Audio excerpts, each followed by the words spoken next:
Curious how I feel about Smite and the Smite 2 drama going on. Smite 2 just got announced yesterday, and it's already causing quite the stir in their community. If you were to take what Twitter is saying literally, the game is already dead on arrival. Oh, wow. Well, that's kind of bad. They should just cancel it then. So if you're not familiar with Smite, it's a third-person MOBA with a ton of different gods that you play as. I played it a little bit back in the day, and I actually enjoyed it, but there were just so many other games that I was playing at the time, I just never really invested a bunch of time into it. But the big controversy is that the vast majority of the skins that you purchased or earned in Smite 1 aren't being moved over to Smite 2. Now, Smite 1 initially released in 2014. So that's what people are mad about? They're mad about skins? Made on Unreal Engine 3. Smite 2, which is set to go into alpha testing, I think in the summer of this year, was built from the ground up on Unreal Engine 5. On the frequently asked questions part of their website, the developers say that Smite 2 is a multi-generational leap from Smite 1 from UE3 to UE5. That means we have to completely rework or recreate every piece of content for it to function in Smite 2. There are currently over 1,600 skins in Smite. I mean, most games do this. Like, the only reason CSGO didn't do this with CS2 is because, I mean, gambling on skins is, like, probably more popular than playing the game. So it's like, it would be better if they didn't port over the game and they ported over the skins. And it's like, yeah, it's CSGO 2, and there's just all new skins. There's nothing else is the same. And so, like, yeah, I get that. Excluding mastery skins, Call of Duty to just port every skin to Smite 2 would take about 246 person-years of work. That's a lot of time. And we couldn't do both that and make Smite 2 as amazing as we knew it could be if we focused on starting anew. So to make this transition a little better, I mean, are they wrong? Like, I don't think that they're wrong. Probably not. Yeah, I don't really think so. Is offering what they're calling legacy gems. And also, I want to say, too, that it is disappointing that people don't have new their skins ported over. Like, it's definitely disappointing, and, like, PoE 2 did that, and so did Overwatch 2. So, like, obviously, it would be great if they were able to do this, but is this something that, like, you need to have, and, like, if you don't, the game is DOA? No, I don't think so. I'll also quote from the facts section. I want to make sure I get all this right. For every gem that you've ever spent in Smite 1, free or purchased, you'll receive a legacy gem in Smite 2. What's the popular place that everybody plays Smite on? Does it have its own launcher, or do people play it on Steam? People play it on Steam? Well, let's see how popular the game is.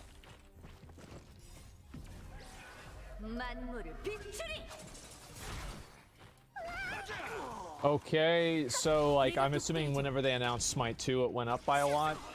So, like, on average, they had, like, 12,000 people playing the game.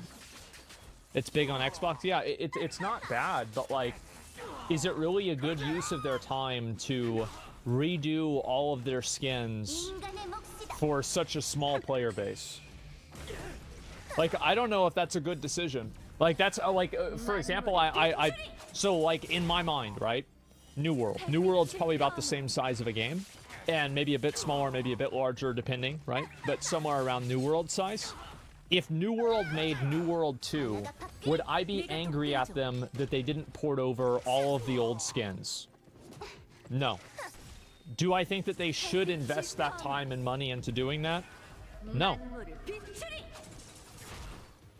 Seems like a waste. Gems can be used to pay for 50% of the price of most in-game purchases in Smite 2. So things like skins, Battle passes and events in Smite 2 will be half off until you spend all of your legacy gems. And if you purchase a Smite Founders Pack, your legacy gems will be doubled. As Smite 2's currency is changing slightly from Smite, this ensures that you'll have the equivalent purchasing power. So you basically get a 50% discount on anything moving forward based on how much you spent in the last title, meaning every skin that you want to buy in Smite 2 will have a 50% discount. You still have to put more money into it, and this is what people are having a big problem with. Because your skins aren't transferring, people are freaking the fuck out, using comparisons to Overwatch and CS2 as reasons as I mean, like, let's just be honest though. Like, Overwatch and CS2 have a development studio that is gigantic. Like, what are we talking about? Like, this is it's a dramatically different like scale. Like, you can't expect a small developer to be able to do that. Why all of the skins that they paid for and the thousands of dollars spent. Like, I bet if the developers of Smite could push a button and just be like, all the skins are ported over, boom, do it, I bet they do it. It's not like they aren't doing it because they don't want to do it.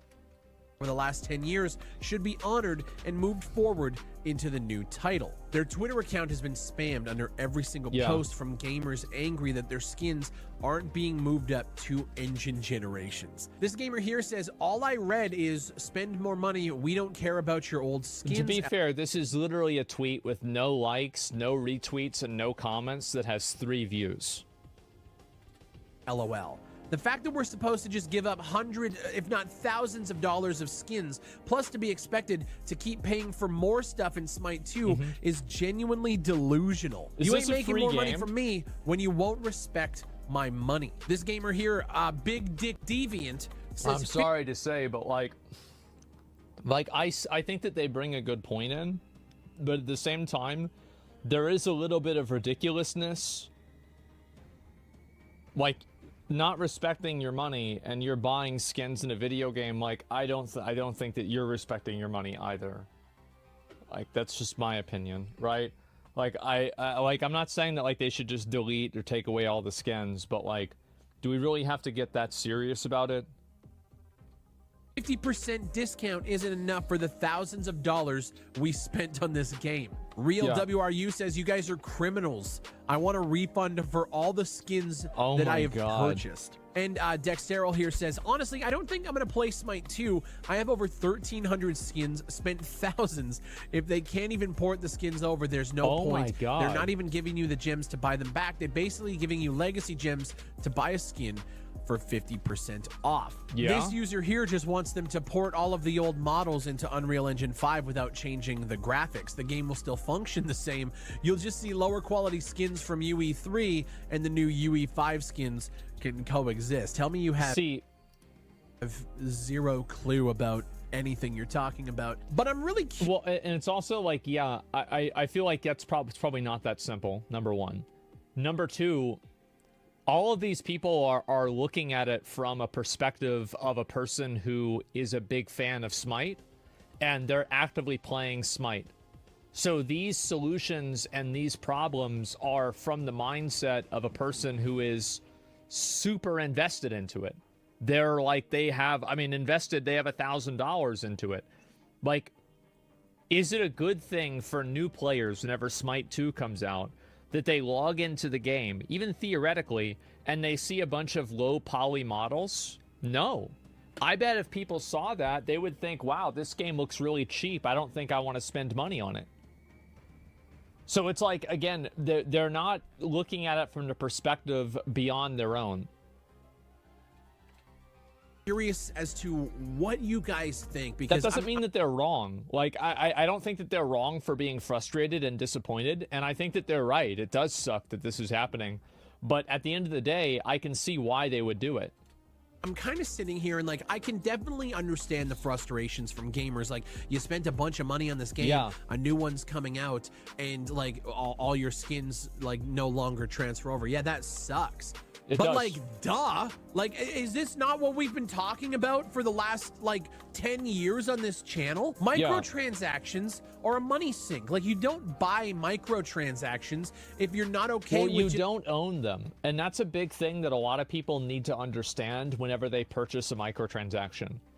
Whenever you buy, let's say, the Celestial Steed in WoW, or like one of these cosmetics in Smite, you don't actually own that cosmetic. You only own a license that allows you to use the cosmetic that's given to you by the developer that they can remove at any time for any reason. You literally don't own anything. It's only one step above having an NFT. Is losing them when the next games come out. Now, I know a lot of people are making comparisons to Overwatch. Overwatch was literally regarded as like a 1.5. It was like people were pissed that and that's also a very good point. Yeah, like, why are you comparing to Overwatch 2 whenever Overwatch 2 was bad? Basically felt like a DLC, right? The engine difference there is like negligible. The game is essentially running on the exact same engine. This is the first year that Modern Warfare allowed you to bring your skins forward, which was a cool thing, but Modern Warfare 3 has been destroyed in the online community for being a DLC and being not that much of an engine upgrade. So while they brought the skins over, the upgrade to it was negligible. This is taking models and skins and UVs and all of that from Unreal Engine 3, an engine that came out. I think this guy's bringing up a really good point, and actually it illustrates a bigger delusion with people that think that Web3 is the future of development for video games and that you can own your skins and then use them in other games. Like, for example, people think that like, oh, well, you want to be able to own, you know, you actually own the NFTs for these skins. Why would it be in the developer's best interest for them to program in functionality for skins in another video game? Why would they ever do that? Like, if you have Invincible in World of Warcraft, how exactly would you use that in Counter-Strike? Because that would require the developers at Valve to program in being able to use Invincible. They're completely incompatible. And this is like, again, people always compare. It's like, oh yeah, it's the gun. It's like, oh, one gun to another gun.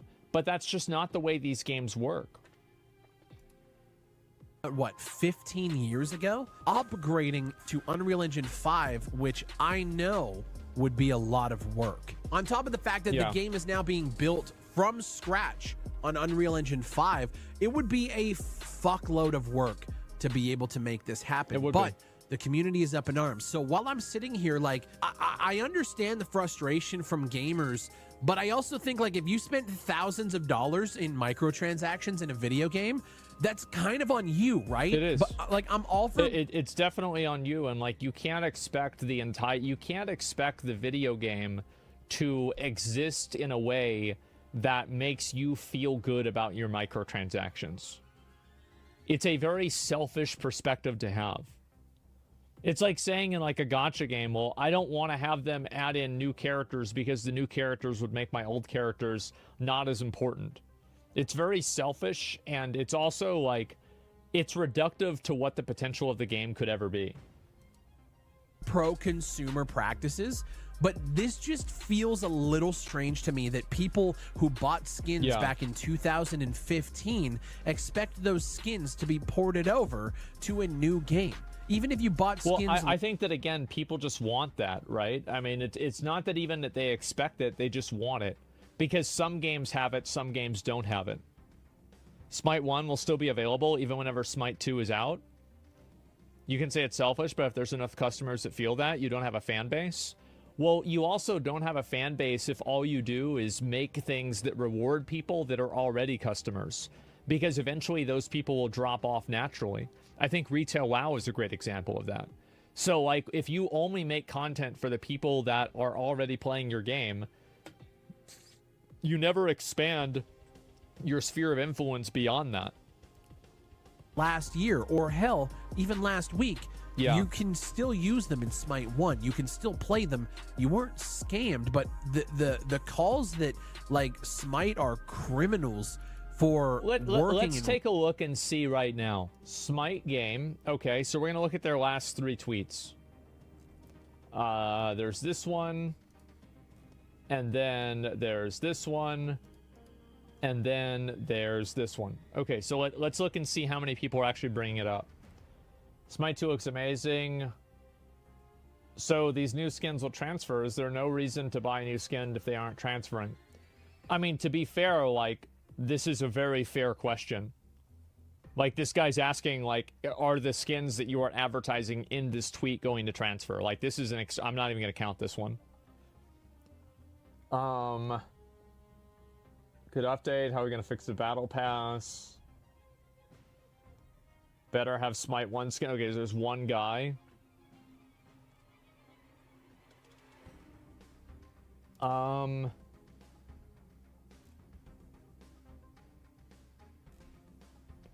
Okay, so it's like there's one guy who posted something that was problematic, and he was complaining. He's one guy. And then let's look at the second tweet. Year 11 drops next week. Are the avatar skins? I mean, this is a very fair question, right? Makes perfect sense. Why would you even play whenever you're going to lose everything in Smite 2? Okay, there's one person, right?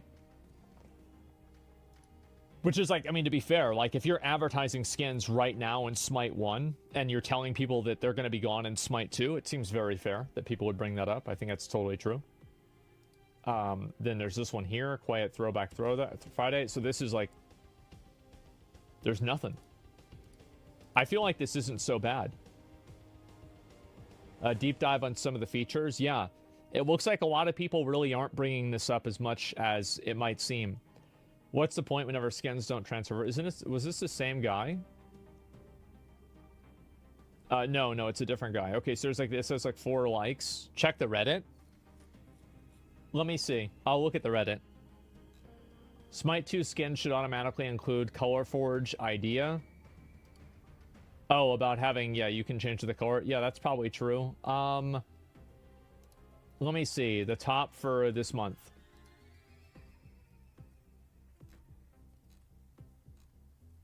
Yeah, talking about skins, gameplay is Smite 2. It really matters. Possible Cupid remodel. Clarification of skins. Yeah, I mean, yeah, this is pretty contentious on Reddit.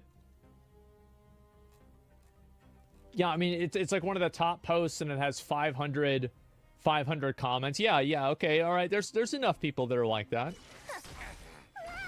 Rebuilding the game on a new engine.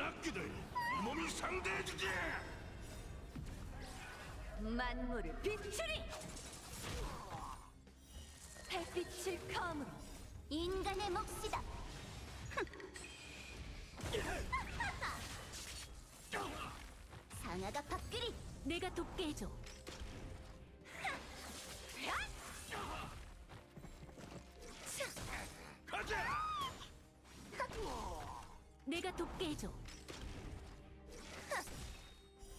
햇빛을 감으로 만물을 비추리.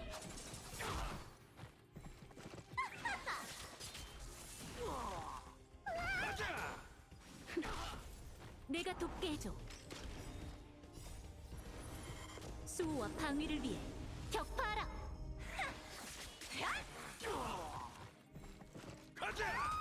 하나가 되리라. 인간의 몫이다. 내가 돕게 해줘.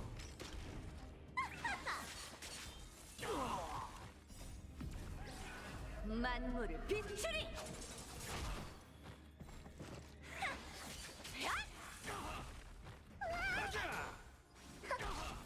내가 돕게 해줘.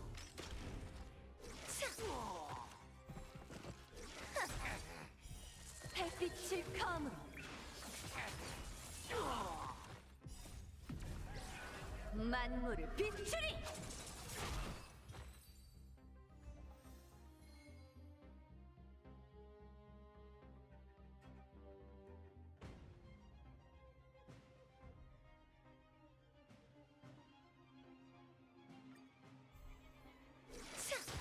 가자! 사악한 악기들, 몸이 상대해주지! 상아가 밥그리 내가 돕게 해줘. 수호와 방위를 위해 격파하라.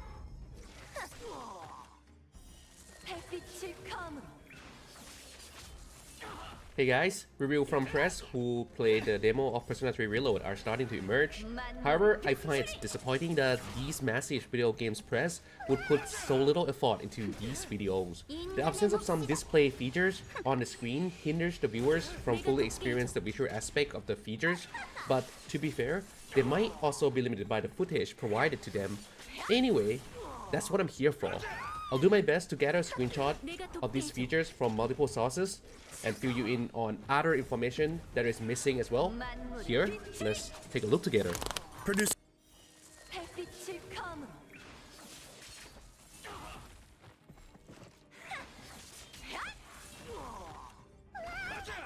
하나가 되리라.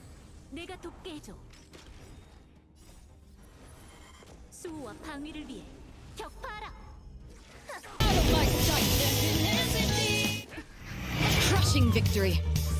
I had only just played Persona 3 Portable in the last few years, so that 100-hour saga felt relatively fresh in my mind going into my demo of Persona 3 Reload. I was excited to hang out with all my old pals, but a bit skeptical that it would be different enough to warrant the time investment all over again. In my playthrough that ran more than an hour though, I didn't feel at all like Reload was covering the same ground, even if it basically is. The added gameplay elements, updated graphics, tweaked areas, and social links compel me to sink another handful of months into getting to the bottom of apathy syndrome with the C's crew.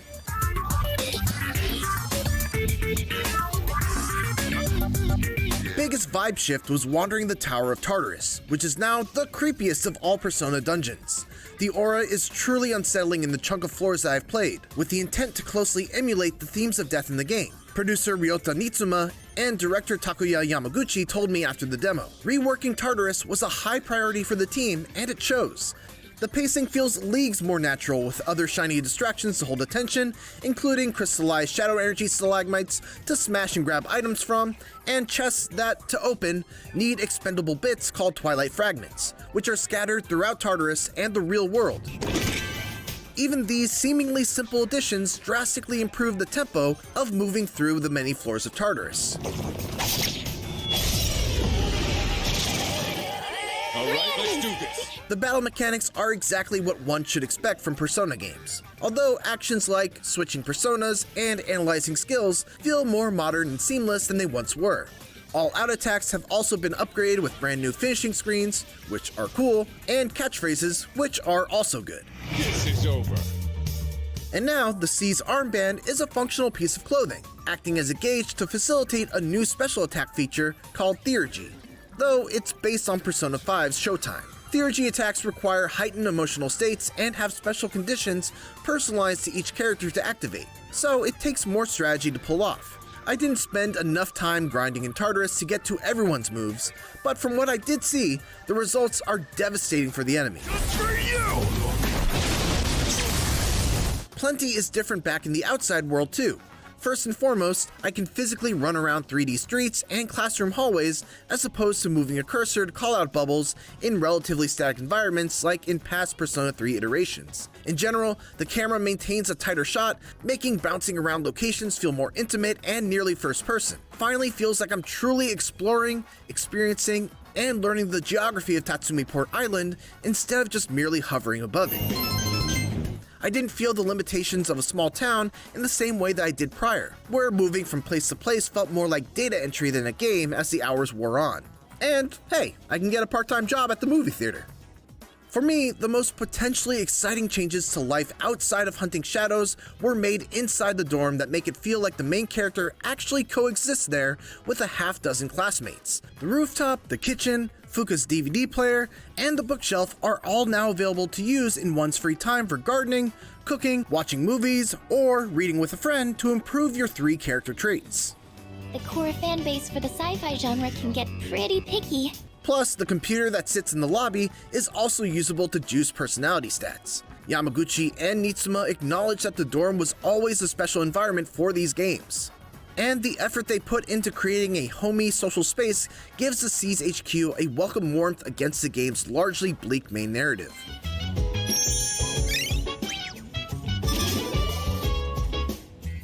All in all, my doubts about diving back into Persona 3 territory were shattered from this demo.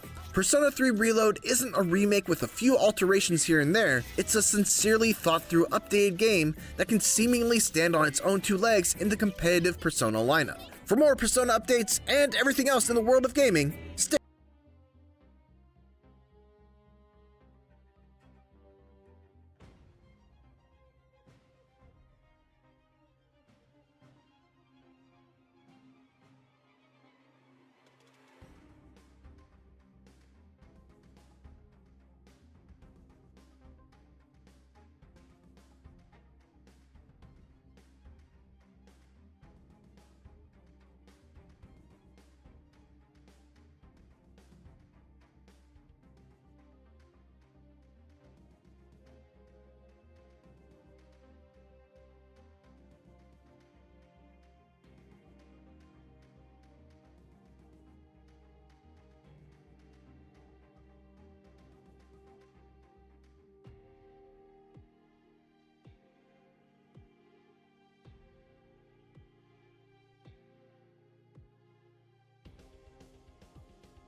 So somebody made my build in Elden Ring, and they did a no-hit run with my build.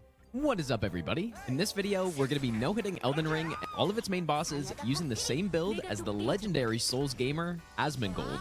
Oh my fucking god. For each main boss we encounter, we're going to be matching his exact weapons, upgrade levels, armor, and talismans that he used for that specific boss. Oh my god. You might be thinking that since this was the build he used on his first playthrough, it's probably a garbage build. It's not. But that isn't exactly the case. True. True. Thank you, bro. Thank you. This build was fucking insane. Look at this. This is the... I remember whenever I killed Morgott so fast, this is really funny. So I killed Morgott in like 7 hits or something like that. And then I remember going and watching Emmy play against Morgott whenever she was doing Elden Ring. And I was like... He has a pole arm? What's he doing with these like daggers that what the fuck? Like, you could die to this boss? Like, how do you die to this boss? Like, I was just like so massively over leveled, it was hilarious. Dude, this build was nuts. Exact setup that Asmongold had in his first playthrough against By the way, Morgott. I've watched a lot of this guy's videos. Like, he does no-hit runs for Elden Ring. Like, he'll go and just like, you know, do like 5 a day. Gino may have Machino had some on help YouTube. coming up with this build because I highly... This was a really, really bad time. This was the worst fucking boss, man. Oh my god, this is bad. Any WoW player smart enough to come up with something like this. Yeah. I hate this dick sucker. I should have rolled All forward. joking aside, it's actually an insane build for a first playthrough and would only That's need right. a few small tweaks to be a top-tier setup for no-hit runs. You see that? This is reminding me of the Bolt of Grand... Oh, wait, hold up, real quick. Let's hear that again. Joking aside, it's actually an insane build for a first playthrough and would only need a few small tweaks to be a... Look at that. 20k. Top-tier setup for no-hit runs. This is reminding me of a few small tweaks to be a top-tier setup for no-hit runs. What was that? Sub right now or he'll one-shot you. Okay. This is reminding me of the Bolt of Grand Sax run we did. Like, obviously, this is a way harder version. Do you guys remember that last year when we were doing the run request no-hit runs and I was doing Bolt of Grand Sax and I just kept getting hit to stuff? Like, just every possible hit I could take, I have taken so far. Sens have guaranteed win on December 7th when they play Leafs. There's no way, dude. Sens are so bad. So I want to see him fight some of these bosses. Oh, he's going up against this? Okay, yeah, this is exactly what I did. Yeah, this was me. Okay. Bro, like, this guy is... It's like, think about how many times he's killed Tree Sentinel. Or maybe just a case of, you know, it's like another day at the job. And he's doing the jump attacks even like this eating early. Too much cap, and so they just can't, like, build the spaces around them well enough. Jesus, man. He's a literal Which Elden is similar Lord. He is. to what is happening in Edmonton, it feels like, right? Oh my god. I want to see Margit. Yeah, let me see There is a Margit. huge gap, actually. Or there's a fairly sizable gap between, like, him and McKinnon. Look at that, 200 damage right now. You remember back whenever I got the golden Halabardo and I one-shot Margit? Remember that, guys? That was a what a great day for me. Yep.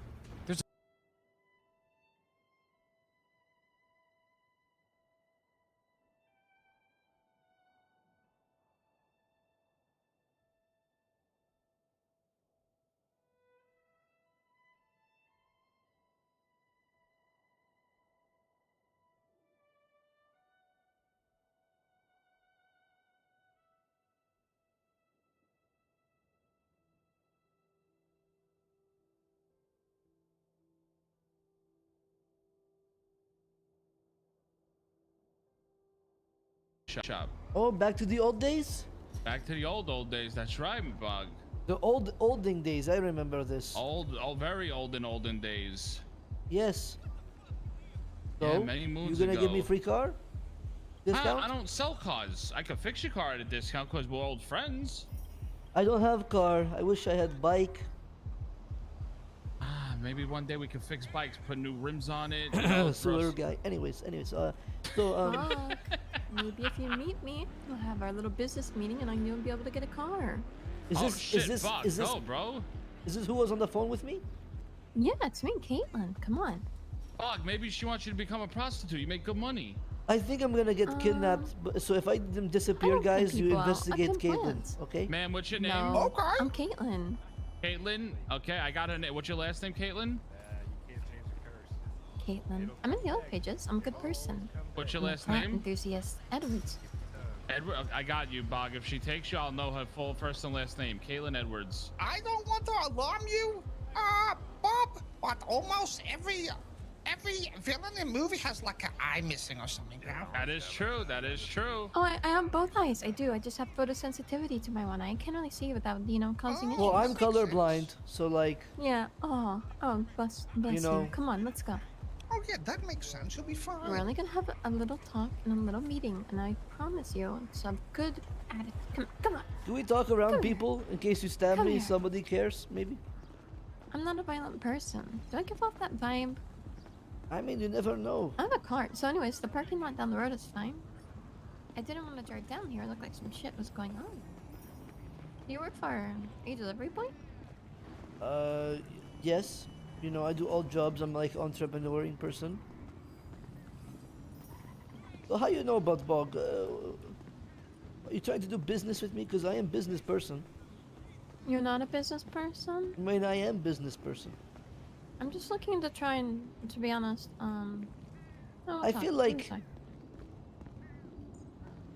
I don't want to be away from people. Sorry. I just don't trust if you always run away from things, like, so what is it? You got enemies? You got problems? Have you done bad things? Yes, today actually I punched someone in the head. Okay. And, Do you feel bad about it?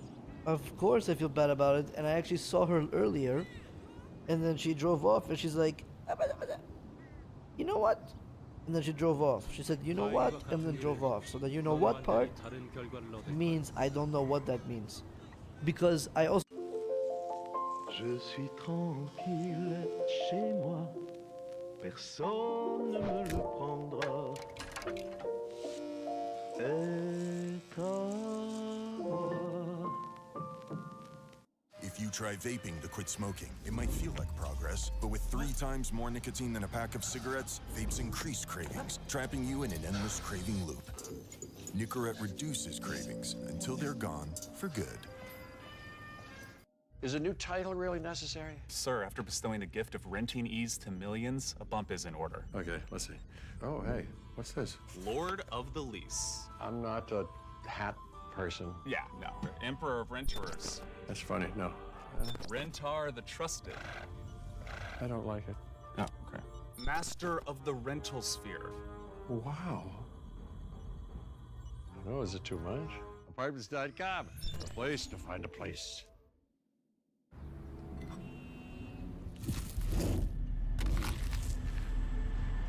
Take a look at this heart. It's the one I'm gonna use to love you. Well, what to buy? What do I tell them? Like, what do you call your weed? Oh, that's true. Are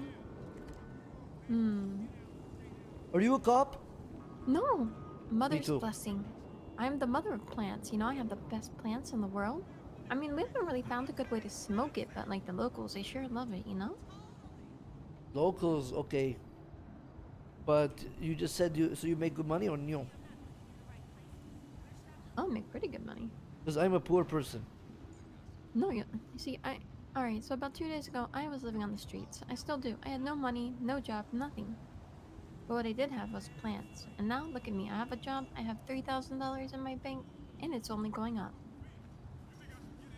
Yeah, well, we have a house here. And, You have a house here? You know, we raised $1 million in about 5 days. Me and my team. You know, Oh, but you're just movie like, you're team. poor. You know, we got motion out here. So, like, money is not an issue for me. I mean, it is. I need money. I mean, you seem like a little bit of a coward of a man. I understand you've done bad things, but don't you know sometimes it's smarter to just go with somebody and have that meeting that you need to have, or things are gonna get a lot worse. You're calling me a coward. Well, you seem like you're running around like a little rat, like you're scared. What do you mean? I was just hiding from the fight right there. It was I so know, but sick. and there's a girl, and I don't give a shit about the girl. But all I can do is advise you that it's very important to come with me and talk with me. I mean, fine, you can keep running, but how about you just come talk to me like I asked you to? No, I work on the phone. Well, it's not that. It's not me that needs to talk. I have a friend that needs to talk with you. You can run and run and run, but like at the end of the day, all you want to do is talk. No. Buck, come here. Don't walk away from me. All you do is walk away from your problems. I don't have problems. You do have problems, Buck. I can tell. I'm not And one denying of our them beat. It's might the most be that sussiest you thing to get robbed. I'm not doing feared it. one of my greatest friends, and he thought you were gonna rob him today. You're not gonna come with us, Who? that's fine. It doesn't matter. A very important person, the king of rats, the rat kingdom The leader. rat? I was trying to get him a job, and he ran away. Give him a job? Well, it seems like you lured him to a back alley. Now I'm hearing you robbed somebody else. I said it was a joke on the road. You want to burn all your bridges? Because we're under the ground and we can always find you. Oh, well, I'm a good person. Well, that's all we wanted to clear up, and I'm not a violent person. He's not a violent person. He's literally down the road and he's wanting to talk with you because he's scared. So Yeah, you but you're lure important me purpose. away? Yes, You because just you're very admitted it scared was and a, it was a cowardly. set No, I mean, I could still use your help. But, like, here's the thing. Opportunities don't come when you go and threaten to rob people in alleys. I was threatening with a good time. It's much different. Yeah, well, he's very scared and frightened, and he's a good friend of mine, and I can't have anyone messing with him. Well, what if I told you this? Can he come here and talk to you? What do you heard? What if I told you this? He was robbing sanitation workers. Was he? Let me tell you this. He asked me for a ride for the hospital. I give him a ride to the hospital. He didn't give me any money. He said no. I was like, okay, that's fine. I took him to the hospital. I see him robbing the sanitation car. And I'm like, what the heck? So I took him to my friends who do sanitation. And they were just gonna tell him, I wanted to show him the faces of the people he was stealing from. You know? And then he ran away. I guess things are a little bit different when you run on the streets and the underground. So you're calling me a coward, and the person you're coward. Look at him. He ran away. He's right there staring at us. Look at him. 작별할 시간이야.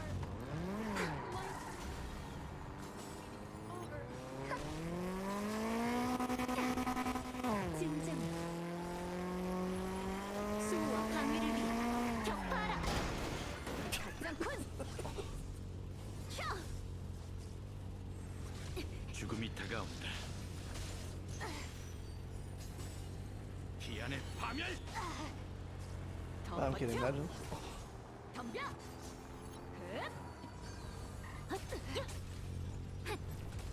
제대로 서 있어. 모두 쓸어버려. 하나. 음향의 변화. 인간의 몫이다.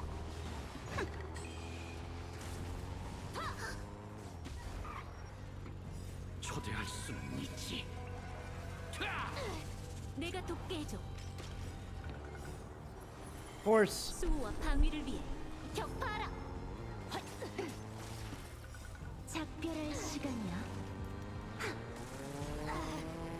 No, I'm telling you, guys, it wasn't even about denying RP. I'm all about RP, but that was so obvious from the get-go. The get-go. I thought it was for the other girl, okay? I actually thought it was for the girl that I even tried to rob in the street. Because she said, actually, hold on, and then she drove off. You know what I mean? I thought maybe it was a setup. But it was the rat. It was the rat too. So it's like, it was still so sus. I didn't want to get robbed, man. I mean, fuck. When you know you're getting robbed though, it's like you walk into it.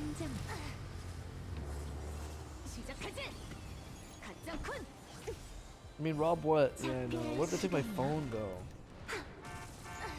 The SIM card shit. Can you like lose your everything? You lose all your contacts?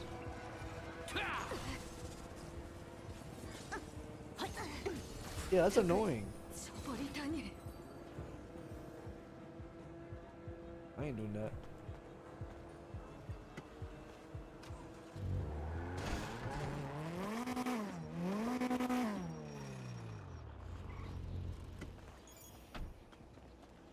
Whatever, we have the rats against me now. That's fun. Good RP.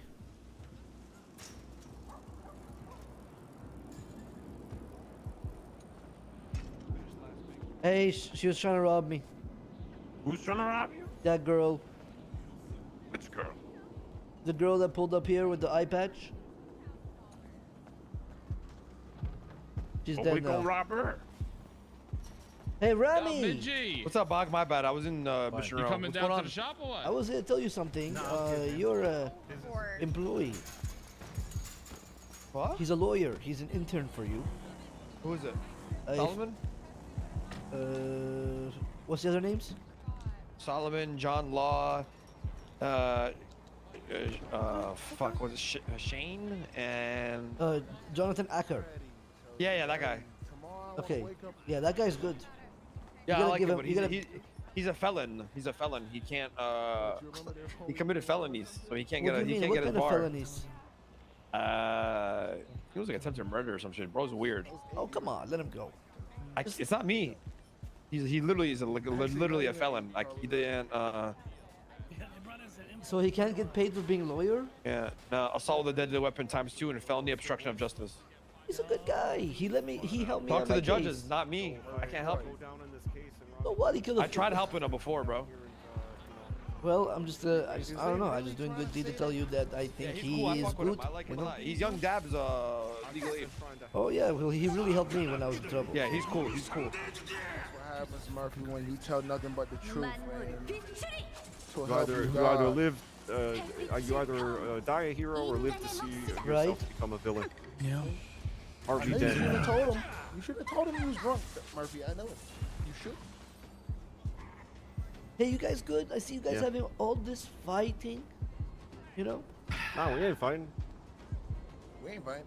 The stressful situation has left. Green Turtle Girl gone. People bring the fighting to us. Oh Sad. shit, you were beefing with Green Turtle Girl? Yeah, she almost caught a knife to the throat when she came down here. Not gonna lie. She pulled a knife on me. Carmela, I like your hard hat. There's a running theme here. Let me go with you because I need a ride to the mall. I think Bobby's head just exploded in front of us. Yeah, I think so. Perfect. Nah, listen, listen, down here. Beef always finds its way down here. You know? Just the way it is. Ming was right. There is a curse on this block. There is. It's an eternal curse. It's like, it's desirable somehow, even though it's. Well, we live down the street right there. Oh, which house? Down the just up the street, like. Yeah. Okay. Like the All right, fourth cool. tree left. Okay. Oh, do you live with Larry? Yeah. Oh, cool. That's my old house. Okay, sweet. Oh, cool. So like, Bobby. if I'm invested in this thing, come do I in get, any do of I the get to rooms? live down Should- here should- because it is really close to work and I hate the apartments. All right. You probably figure How you something guys out. doing? Chilling. What? Chilling. How was your journey? Huh? What you mean? What? What you mean?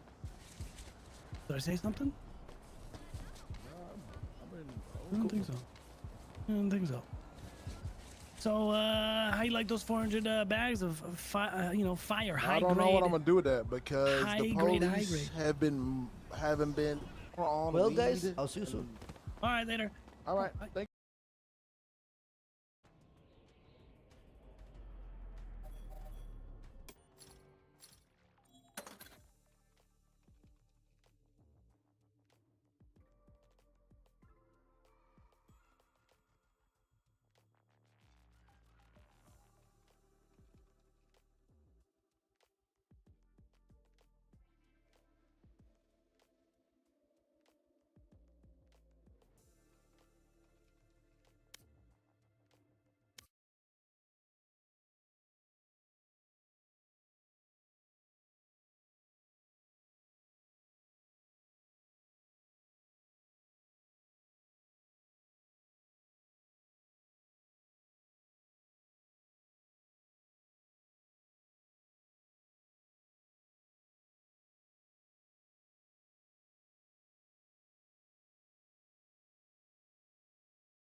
It's a decent gap, but it's not like Gretzky gap. I'm surprised he hit him And I there. guess,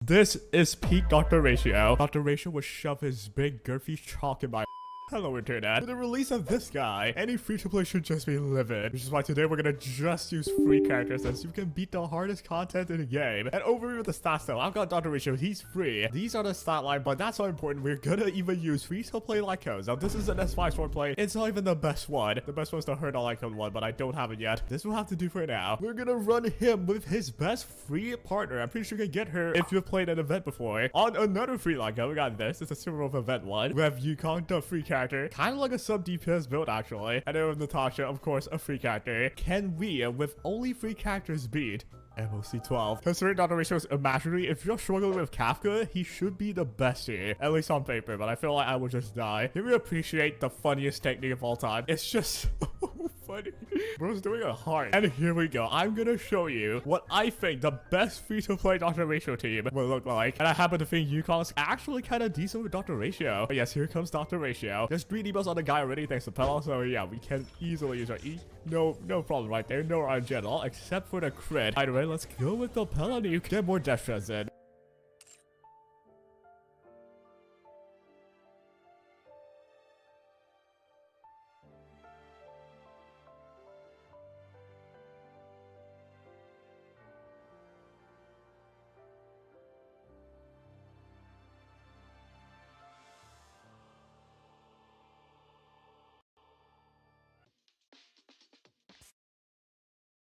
And by the way, pro tip, it's not even pro tip, it's kind of a fact. If you run him with Pella, you go quantum set. Well, I got a 2-piece on for now. A free character, but it's so good here. I can use my E, get rid of your healing field now. Let's go. And now, question, how much will I do with this ultimate charge up right here? Let's find out. We're gonna use our E into our ult with the Yukon. This will actually do quite a bit of damage already. Like, I'll be getting, what, 25 crit rate with 60 crit damage, something like that. So here comes the damage, man. They're death shredded as well, so I should be doing like 30k. Oh, that's how I think a free Yukon should be, like, built as a sub DPS. But anyways, we have the main source of damage here, Dr. Ratio. Go ahead.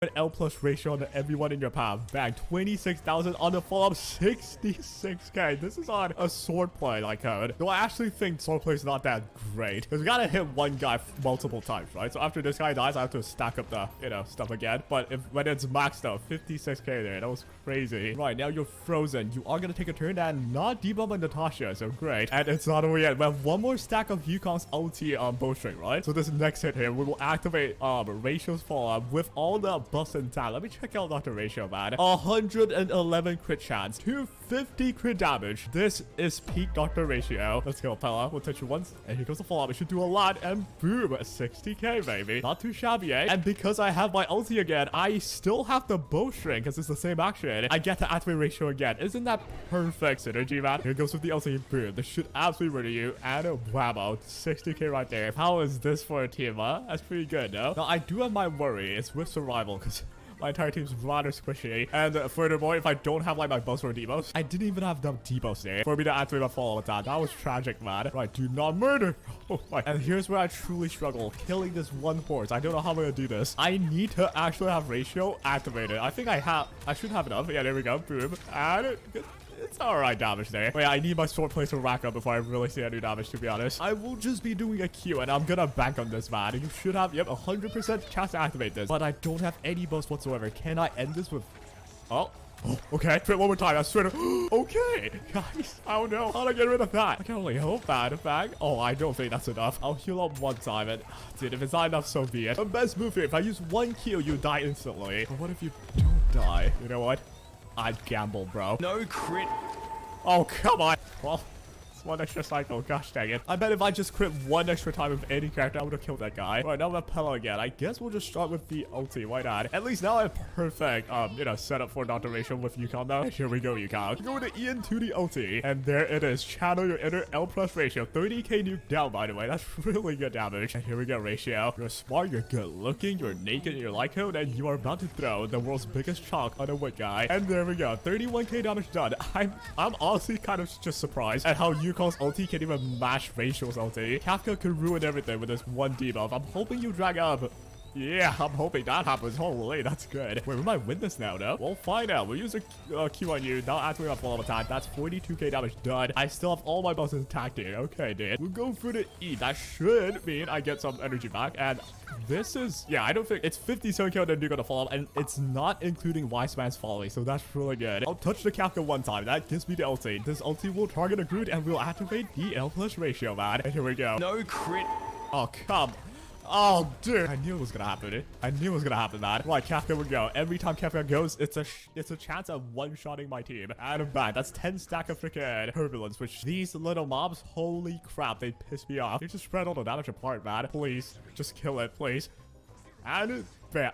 Dude, if I crit that one time, this Groot would have died. And I wouldn't have to like sit here watching these little guys hit me. Dude, I think Pella might actually die because of that. Are you kidding me? This guy's gonna wake up. He's gonna hit Pella. Oh no. That means I have to use E here. All right, now we pray, guys. Like if you target this onto Pella or Yukon, I just die, man. How? Same with Pella. I died too. There was nothing I could have done there, no? The best thing was, like, if I just crit this guy. Not as possible. I just had to reset this so many times that it's not even worth waiting for. You know what, man? We don't give up. Dr. Ratio would shove his big, girthy chalk in my mouth if I gave up. Anyways, use our E here. That should give me my ulti. I'm hoping this crits and kills you. Okay, finally. Now, we do have a shot at this. It's not a big one. We're gonna go for it anyway, though. Wise Man's Folly onto the Kafka and a Bram. 15k damage done. We don't have Yukon, but dude, that is my... Oh, no, you're dominating. No, Ratio. 40% chance to activate. Please activate this. So not only do we have a 40... Oh, dude, didn't matter. I died.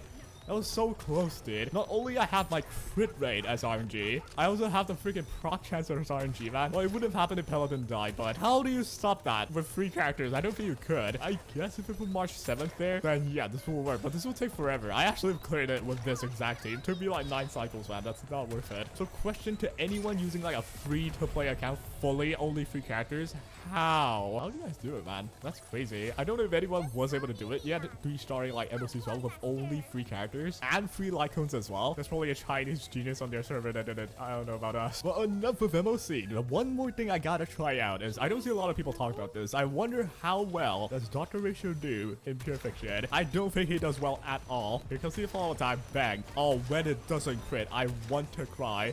Oh my Ratio. Maybe HUD characters truly shine for such a part, especially when you have imaginary weakness as well. Let's see how this works, man. 40% chance to activate this. So that is just beautiful. Let's go to E and a blam. I did activate it though. Oh yeah. That feels like when you're playing Chingtra, except it's way worse when it doesn't happen. The should I should start killing stuff, and finally we have Ratio. 80% now in part. I still have to gamble. Let's see if it pays off. And a bam. It does. Heck yes. I'll be touching you with the L plus Ratio chalk for a tower. 22k damage done. Pretty solid. This is the one time Ratio would shine the best. I'm gonna go for an E here. This should get me my ulti. So that's one of my follow time prop. Bang. Good damage there. One more with the ulti. So that means the second prop from Ratio. Boom. There we go.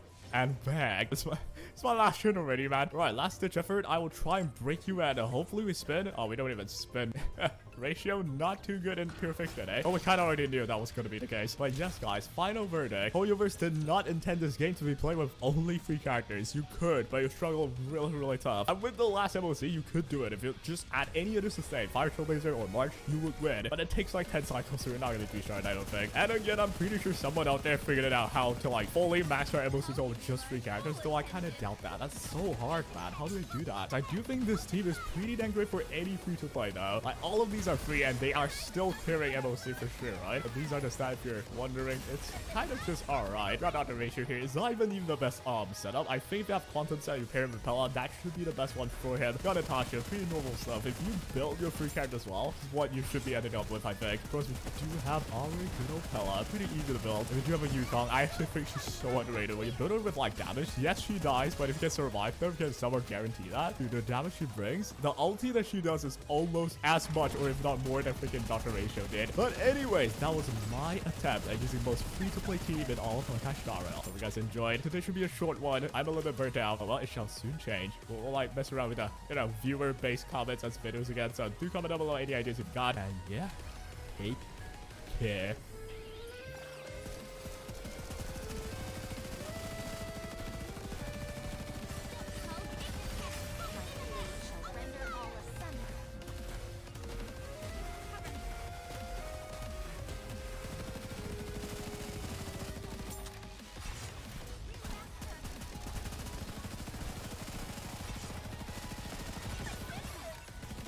So, yeah, I did actually see this. This happened yesterday. Ubisoft, you know what?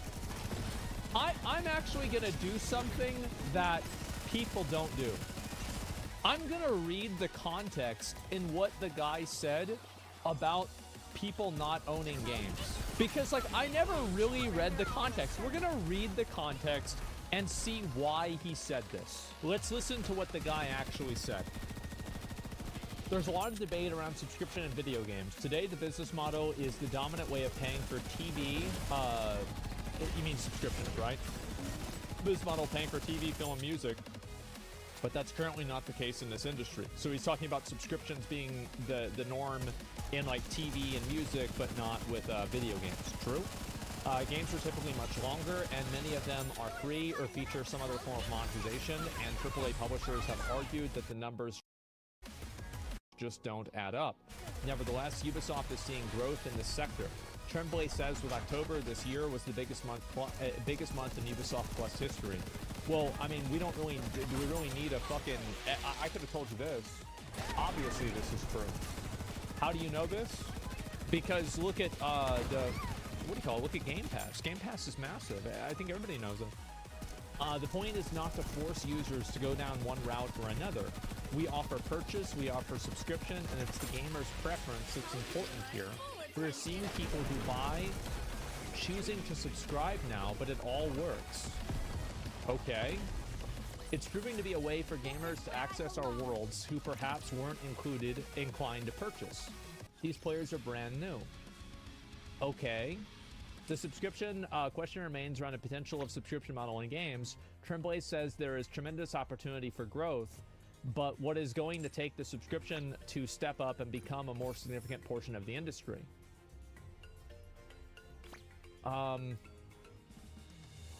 Okay, so this is the part that he said that was contentious.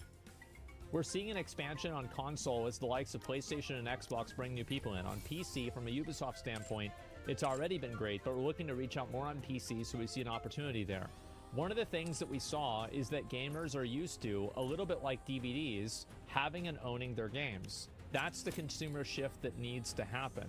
They got comfortable not owning their CD collection or DVD collection. That's a transformation that's been a bit slower to happen in games. As gamers grow comfortable in that aspect, you don't lose your progress. If you resume the game at another time, your progress file is still there. That's not being deleted. You don't lose what you built in the game or the engagement with the game. So it's about feeling comfortable with not owning your game. I still have boxes of DVDs. I definitely understand the gamer's perspective with that. But as people embrace the model, they'll see that these games will exist, the service will continue, and you'll be able to access them when you feel like. That's reassuring. Well, here's the problem though, right? So this is the problem. And I think this is the reason why people think this, is because this is like maybe a few months ago. Like, people forgot about this, but like I didn't. I remember immediately.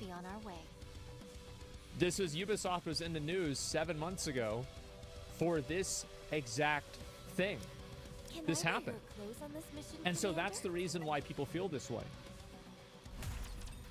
Streaming as a distribution model method appears to lend itself to subscription model, although currently remains very niche corner of the business. It's very niche. Doesn't Game Pass have 20 million users? That's a lot. When you're in a good city with good internet friends, it's fantastic, but it's not the case for everyone. The NVIDIA experience. So, required to stream rights to Activision Blizzard games. The firm plans to add these games into Ubisoft Plus in the future. Ads whenever we publish a game. First thing you need to do is stream it and play it a couple of minutes. I don't have to download it. I can jump right in. Streaming enables fast discovery. So, here's the truth. This guy's statement wasn't as bad as it seemed. Like, this really wasn't that bad. And I think that he was talking about it. He wasn't talking about it in the context that gamers need to do this. He was saying that in order for this to be popular, gamers need to do it. Which is a very different structuring of the words. And I think that the original headline was a bit misleading. After reading the intent and what this person said, I find this to be mildly misleading. It is not A to B, but it's a capital A when it was really just a lowercase a. He's still making the same point? Well, no, he's not, because he's making that point on the foundation of a theoretical that this needs to happen. He's saying, if this is to happen, that needs this to happen. So he's created a theoretical universe and then said what would need to happen in that theoretical universe for it to occur. I don't think that's a bad take. That's not wrong. I think he's right. Honestly, I agree with him. You know what? I do too. I do. Spin is right. Look what he says. Whatever the future of games looks like, content will always be king, but it's going to be a lot harder to get good content if subscription becomes the dominant model and the select group gets to decide what goes to market and what does not. Direct from developer to players is the way. So he's making an argument, and this is a great argument. I completely fucking agree with it, that whenever you have something, because this is a huge problem with like media. I think media is the first example that you can see that really kind of has been proven that this is problematic for. So right now with media is completely democratized. Is he live right now? Hassan is live right now. And he is streaming politics. Is he being employed by Fox News? Is he given a position on CNN? Is he on MSNBC? No, he's not. He is starting his own independent news that he covers what he chooses to cover, and there is nobody controlling the distribution of that news. And what a beautiful thing that is. Isn't it a great thing that one person who wants to talk about the news can do that and not have to worry about being gatekept by George fucking Soros and Rupert Murdoch? I think that's a great thing. And I think this about Alex Jones too. I think it about the Young Turks. I think this about, I don't know, like which other ones, like other big publishing places like ABC News, Propaganda, yeah, Channel 5, Philip DeFranco, Daily Wire, The Young Turks, fucking Tucker Carlson, Steven Crowder. It is a beautiful thing that they are able to go out and distribute their message to the public, and the people who want to receive it can listen. What an incredible thing that is. I think that's amazing. And Sven brings up an incredibly good point that if you move towards all subscription model, you run into the problem that cable had where they become gatekeepers. In the same way that, do you remember yesterday how we talked about how the Coffin of Andy and Laylee got banned in Australia? Well, what happens if it gets banned on Game Pass? And Game Pass is the main way to play games. That's a big fucking problem, isn't it? And so, yeah, I think that he brings up a really good point with distribution. And it actually, to be honest, like it's an argument against subscriptions, but it's not really an argument against what the guy said about subscriptions, right? It's like, he's like, oh, why don't people like subscriptions? So why do people not like subscriptions? Let me explain it. Let's actually write it out. Holy fuck, where'd all these come from? Oh my god. Oh yeah, I remember this. I was like, yeah, what is this? What are these chat logs? These are all my other ones. Leaked? No, this was a document that I created to get feedback for Atomic Picnic for the developers. And I actually took specific messages from you guys that you gave me on stream, and I sent them directly to the developers. And like, these are like some opinions that I had about that. You know, enemy weak points are a great idea. You know, I think this guy's a great point. I'm not sure how I would apply it in this way. Yeah, and so that's, you know, like, again, I own a publishing company, and so every once in a while I actually do some work. And so let's see here. We'll make a new notepad document. So let's see here. Why people are apprehensive about games subscriptions. Number one, games subscriptions is used often synonymously, interchangeably.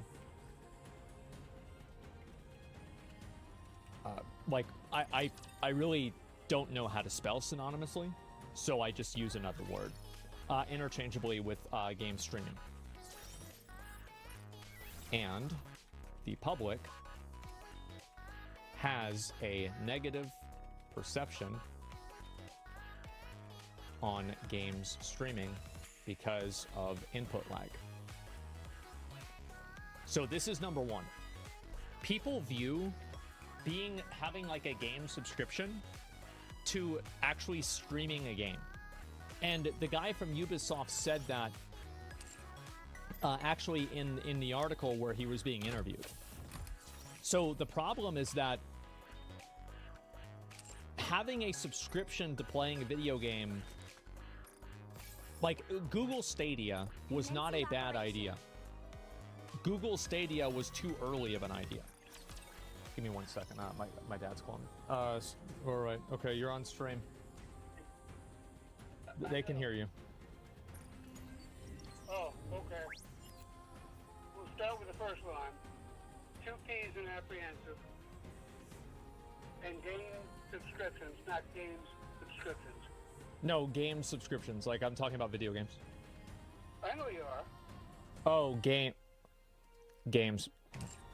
Yeah. One of them is plural and the other one isn't. Yeah. Same with the first line. Top line above. Yeah. Okay. As often used, and you didn't know how to spell interchangeably either. Inter. You're the only one I won't fight. That's the truth.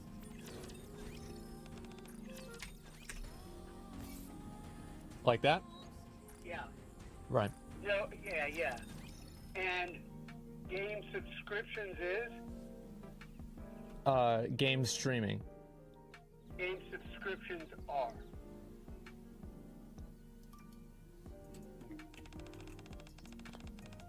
Well, Right. Yeah. Yeah, no, that makes sense. Nourishing a viper Yeah. in your bosom is games not of a streaming wise again choice. below. Games. Third line.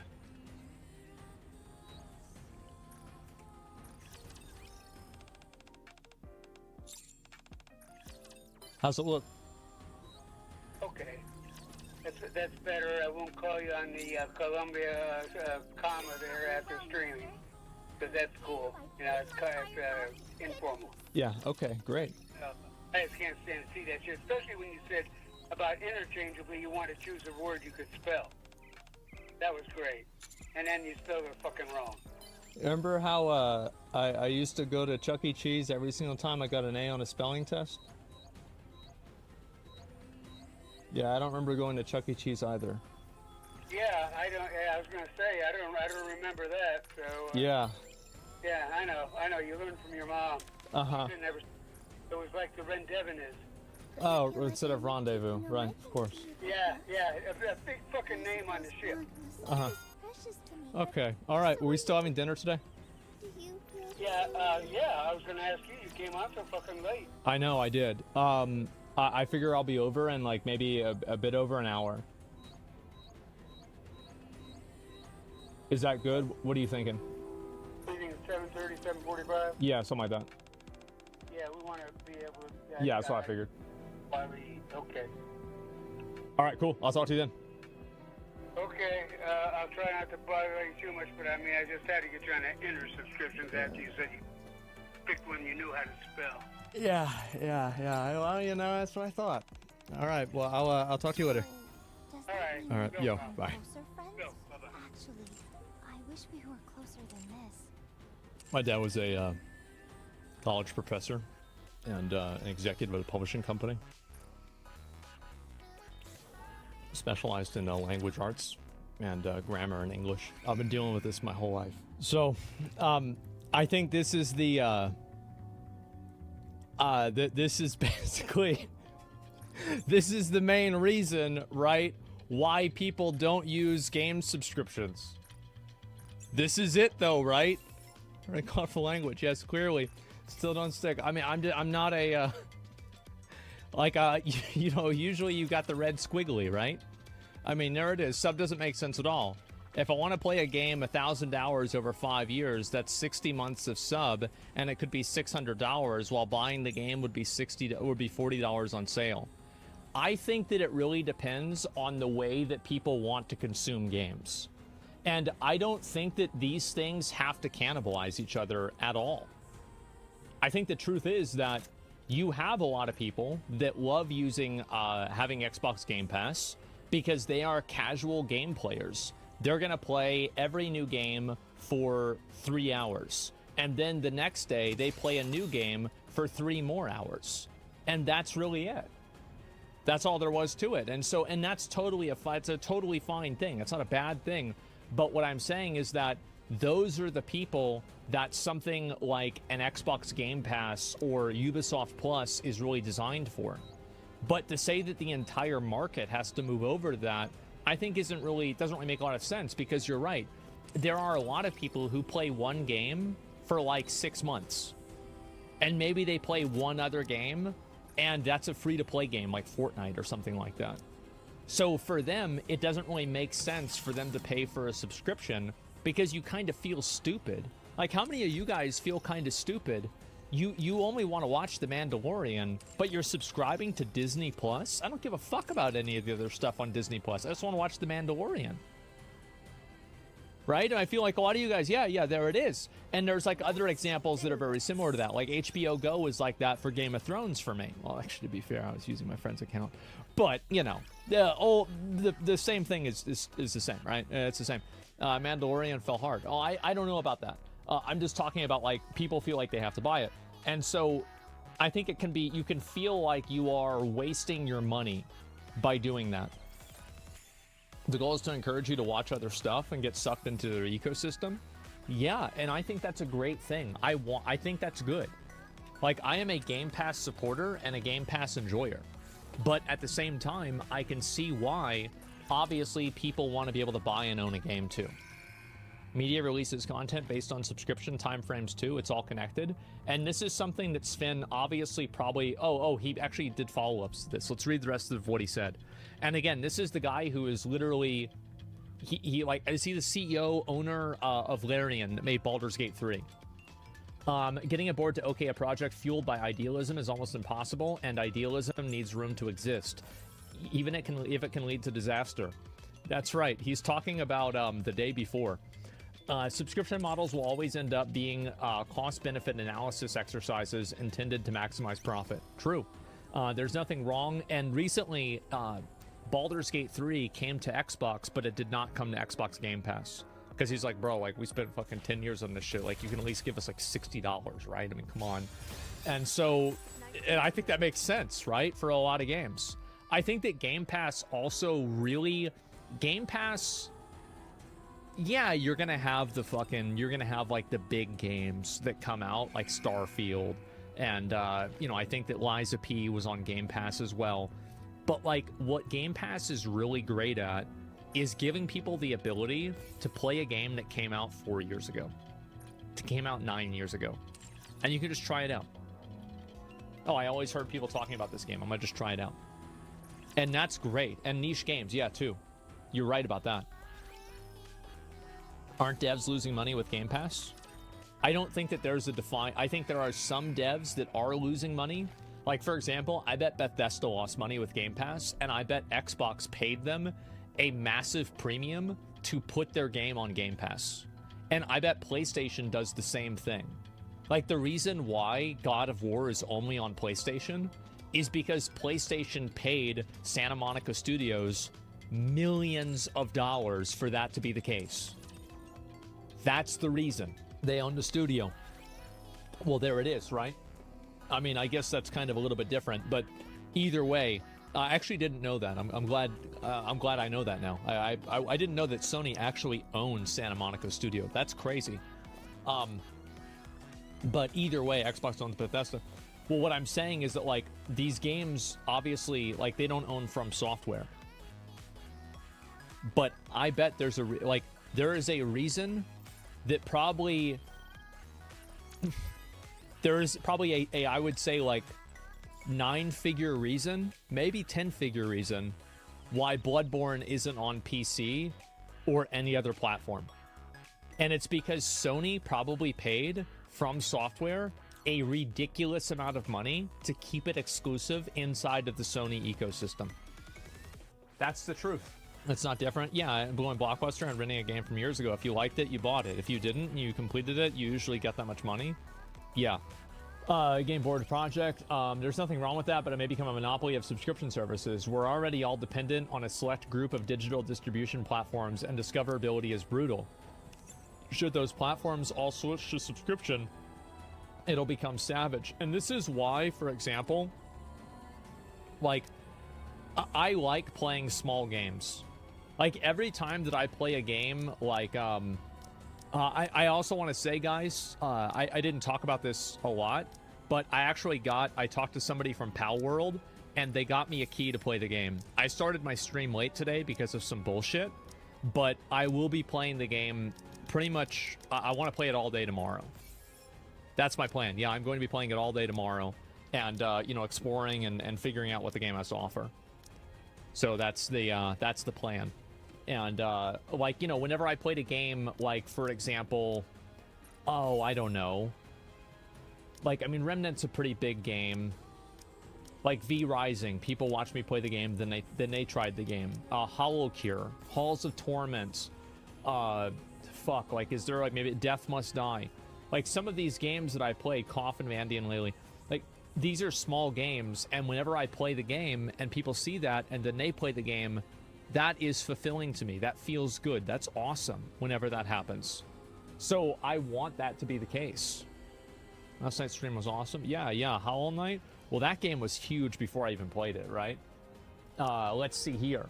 In a world, by definition, the preference of subscription service will determine what games get made. Trust me, you really don't want that. TLDR, you won't find our games on a subscription service, even if I respect that for many developers it presents an opportunity to make their game. Yeah, I think that... So here is probably the best example of whenever I really, really realized how much subscription service and long-term games are harmed by having this type of thinking, like subscription-based thinking. Monster Hunter. I want to get a mantle for my weapon. I want to make a new weapon. Okay, I just go farm the mantle. Is this a 17-hour investment? No. You just go get it. And also with Elden Ring as well. And I want to compare, for some people, yeah, you can get really unlucky, but like in general, it's much faster. And what I'm saying is that, like, why is it that grinding for something in Monster Hunter or grinding for something in Elden Ring feels better and is faster to do? Because it is not in the game's financial best interest to make it take longer. The focus is on making a fulfilling experience, not filling an experience. Not wasting your time. So, like, you have all these 1% drop chance items in, like, World of Warcraft, and I think to myself, how many hours of my life have I spent farming something that just has an arbitrarily low drop chance for no reason? And the reason why is because they want you to keep playing the game. It's in their best interest to keep extremely low drop rates. Every moment's a purpose. Yeah, exactly. Are they live service games that feel as good as Monster Hunter grind-wise? Live service games that feel as good as Monster Hunter. People might not. This isn't always true, but in a big case for me, Lost Ark was like that. But like, I also played the game a lot. And the reason why Lost Ark felt that way to me, is because the progression had like a universal value. Like whenever I did something, I got a masterpiece, I unlocked talent points or something like that. It always felt like it was for a goal. But again, there are also really stupid things with Lost Ark too. Modding live service games is nearly impossible to do. Yeah, for sure. I hate that shit. The vast majority of collectibles and loot should be damn near guaranteed, given you complete the content. Well, Final Fantasy XIV has a really good system of dealing with that. They have something called totems, I think they're called. And if you kill a boss a certain amount of times and you don't get the item, you just get a totem, and then you can turn in enough of them, and then you just get whatever item you want from the boss. So I think that's good. Games don't respect your time anymore. They don't. And the reason why they don't is because of their business model. So again, people think that game streaming is a big reason why this is a problem.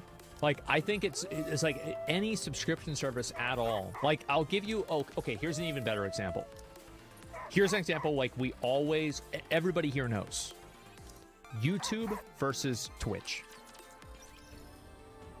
On Twitch, everybody always drags out the content.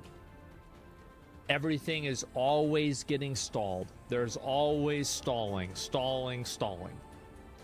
On YouTube, there's never stalling. And the reason why is because there's no reason to do it. On Twitch, the best thing to do, and also 10-minute video. Actually, you make such a great example. So it's actually 8-minute video now, by the way. It's not 10. It hasn't been 10 for a long time. But 8-minute video, sure. And why is that? They're stalling in order to have more ads. So your quality of the video, a 6-minute video, is now 10 minutes because they want to fill out space for ads. Do you see kind of what the problem is there? And because of that, your experience watching that video is worse. For example, like if you go and you watch, I'm not going to watch it, but like just as an example, Mark Rober does a video. Every single part of this video is going to be relevant and interesting to the video. Like he'll probably have inside of this some sort of advertisement for those like the teaching kits that he's selling or something like that. But otherwise, he's going to be pretty much all content. It is all content for all 20 minutes. Because his goal is to maximize the amount of time that you spend viewing things. And I'm going to give you another example I just thought of. Have you guys seen the new trend that like these Instagram girls are doing where they'll hold up like, like some skimpy bikini and then at the last second they'll show themselves in the bikini? Have you guys seen that? That's new? Yeah, it's kind of new. Why are they doing that? The reason why they're doing that is because Instagram and TikTok prioritize videos that have a high view duration. So for example, if you have a 10-second video and the average person watches it for 9 seconds, that video is going to get recommended more than a 10-second video that people watch it on average for 2 seconds. So that's why they sit there and they play the music and they hold it there, because it maximizes the view duration and makes people wait until the end. That's smart. That's just how it is. It's their job. And so if you create a game, people will play the game. So, and this will happen no matter what. So the best thing for a customer is for playing the game to be creating the best experience possible for the user. And subscription models right now are antithetical to that in the way that they're designed.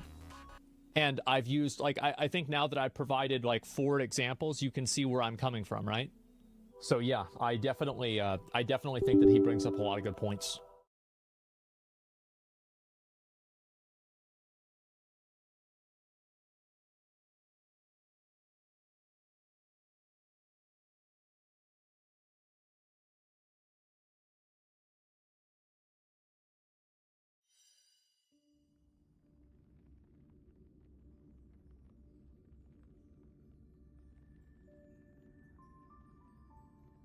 Welcome back to Franchise Player. Today we have a pretty cool video dropping, and we're going to be talking about 5 PSP launch titles. We'll talk about how these launch titles have aged on the PSP. I'll look at them from a lens, from 05, or at least try to. Before we dive into those 5 games, I want to talk about my experience with the PSP, my beginnings with the PSP. It was such a cool era of gaming because this was truly a huge powerhouse that had hit the market. Don't get me wrong, the DS was phenomenal. I loved my DS, but the PSP was my mom brought it home. My dad and I were sitting at our kitchen table. We opened it up and it came with this basically like demo disc that kind of just showed you things that were available on the PSP. If I can find it online, I'll throw up like some video or screenshots of it. But basically it would show you, it was like a little demo where it would show you videos that were, that you could watch on your PSP, gameplay, things like that. And the PSP was just so crazy and felt so futuristic and ahead of its time. I mean, you could go on the internet, of course, if you had Wi-Fi, you could play games online, you could download music, you could watch movies on the UMD. I have a pretty big UMD video collection. If you want to watch that, it's on my channel too. But the PSP was truly just felt like a step into the future and felt super next gen. I mean, going from my Game Boy Advance to playing a PSP was just absolutely ridiculous for 05, dude. Enough of me just rambling about my beginnings with the PSP and memories and nostalgia and things like that. Let's get into these games. Let me know what you guys think of these games. Like I said, I've played a couple of them in the past, and a couple of them are basically brand new to me, so it'll be interesting to play them for the first time. But yeah, let me know what you guys think. What are some of your favorite PSP games of all time? Drop them in the comments. I'm always down to try new PSP games, and if you know any hidden gems, drop them too. Always open to that. All right, man. So let's get right into it. The first game that we're going to be checking out is Tony Hawk's Underground 2 Remix. And keep in mind, in 2005, when this game came out, when the PSP came out, that this series, Tony Hawk, was still on top. It was still the king of the skateboarding genre, the king of the extreme sports genre. And Tony Hawk was just badass, man. Like, having this game on the go was so cool.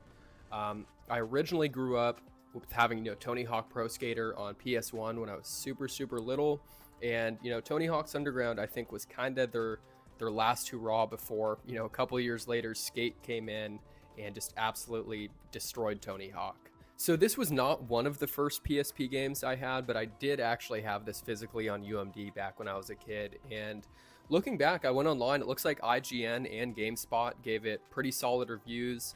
IGN gave it a 8.7 out of 10, GameSpot gave it an 8.5, so it was pretty well received at the time. So what was really cool about Tony Hawk's Underground 2 Remix is you had some pretty solid game modes. You had a story mode, you had a creative modes, you could play horse, which is, skate basically. You could play against friends, there was kind of like a free skate mode, and looking back, I mean, you'll see here in the gameplay, the muscle memory does not hold up for you, boy, on Tony Hawk, man. I was struggling to get some decent scores and pull off some decent tricks here, but it was still really fun, man. Like, Tony Hawk had really just nailed arcade skating. Like, arcade skating was such a cool genre of games back then. And I don't know why, but it doesn't seem like skating games are really as popular nowadays or even really come out. And I know a lot of people love the Skate series. Skate 3 seems to hold up pretty well. But Tony Hawk, there was just something about it. It had some nice, pop culture stuff in it. Like in this one, you have Bam Margera, and it was kind of like intertwined with Jackass, it seemed, I think, at this time. But Tony Hawk's Underground 2 remix, I think, for what it is, I mean, for 05, I mean, I think this was about as good as they were going to get. I mean, this was pretty much a console quality Tony Hawk game in the palm of your hand. From what I heard online, it looks like they had reused some voice lines and stuff from the PS2 version. I didn't really notice a ton of issues. I thought the audio was fine. I thought the soundtrack was fine. The only issue that I really have with this is that navigating the camera is kind of a hassle, dude. Without having that second analog stick, I know, hey, it is what it is with the PSP. They tried to make it work. It's not terrible because you skate and kind of move around with the D-pad and move the camera with the analog stick. And then when you get off your board and start running around, you move around with the analog stick. So the controls are a little funky. And I kind of expect clunky controls going back and playing some older titles, but I think this holds up pretty well. I'd recommend it. If you're a PSP collector or want to play some Tony Hawk on the go, I don't think you can go wrong with this one, man. Next up, we have Need for Speed Underground Rivals, and talk about another series that was, kind of on top of their game at this time. Need for Speed was incredible back in this time period. Oh yeah, first off, this got, pretty solid reviews too. It looks like IGN and GameSpot gave it a 7.9 out of 10, so pretty good. I mean, especially for a launch title, when you're kind of getting things ironed out, like controls and just how to actually program and code games for a system, so 7.9 is a cool rating. This era was super interesting. You had Fast and Furious, which had taken off in like 01. You had all of these kind of street racing games and tuning games that had really influenced, I think, a generation outside of gaming to where people got really into modding cars. These games got me really into cars too, and I think it did for a lot of others too. This game, I think, holds up really, really, really well. The graphics are pretty solid, I'd say, especially for a launch title. The soundtrack was pretty cool, especially for the time. It's interesting to go back on these games and just hear songs that are practically 20 years old. And it's really hard to believe they're almost 20 years old. But in regards for Need for Speed, man, decent car selection. I started off with a Miata. It's not like you can just immediately hop in a 350Z and start cruising around. You got to stack up a bit and get better cars. But the tunability of your cars, the modding of your cars is really, really nice in this game. Now, in terms of game modes on this, you had a quick play battle, race now, circuit race, pocket garage, which is basically to view your cars and all that. So there wasn't a ton of depth in terms of game modes, but I think when this came out, they're like, hey, we really need to get something that people can just, pick up and play, start racing, maybe play for, half an hour if they're on the road or traveling. And put it back down, take it back up, and play later.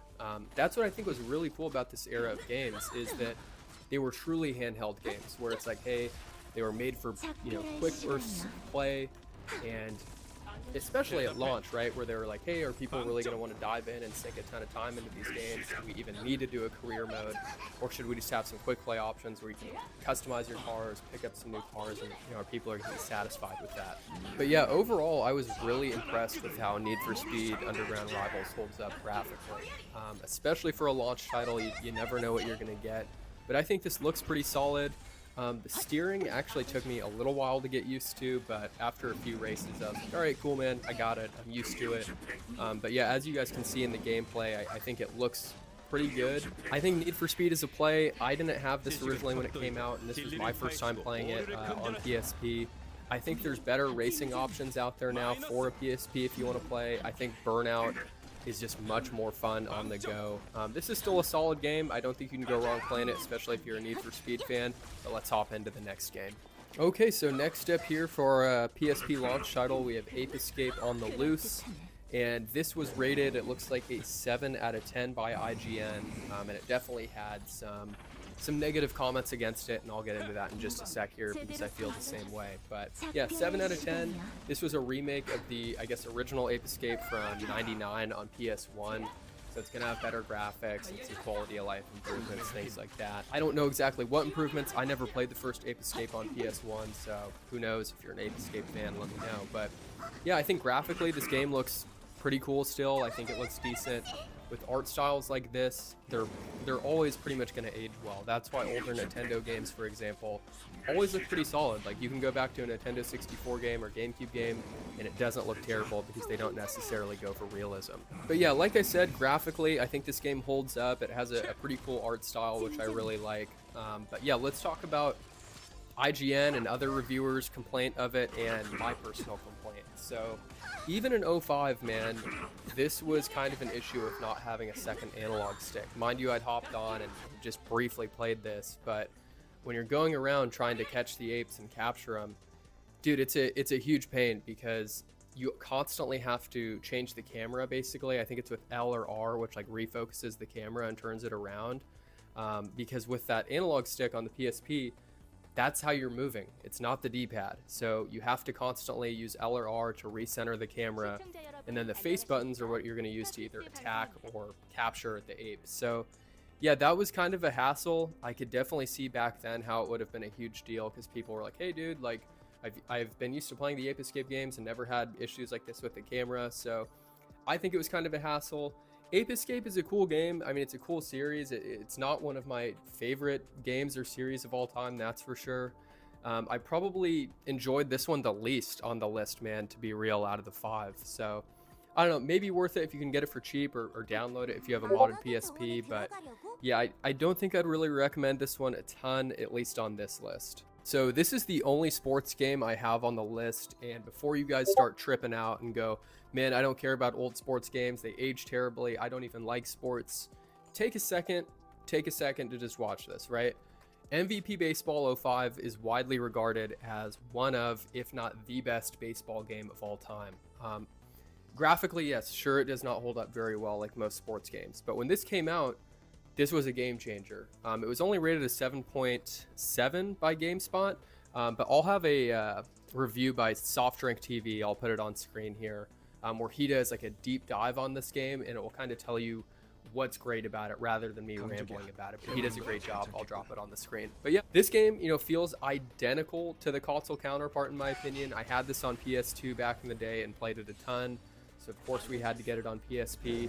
It is lacking one of the game modes, which kind of sucks. It was like this mini game, but overall, I mean, it's pretty much identical. Where you're like, wow, like the PSP is really doing it big, man. This is a true console counterpart. I mean, it's a true console experience on the go, which was amazing for the time. And like I said,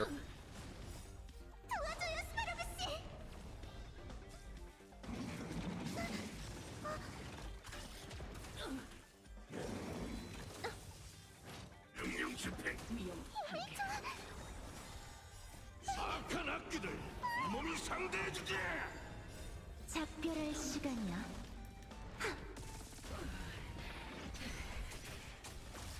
물러서. 진정해. 사느냐 죽느냐 너에게 선택권은 없어. 기계 파산. 괜찮아? 전 괜찮아요.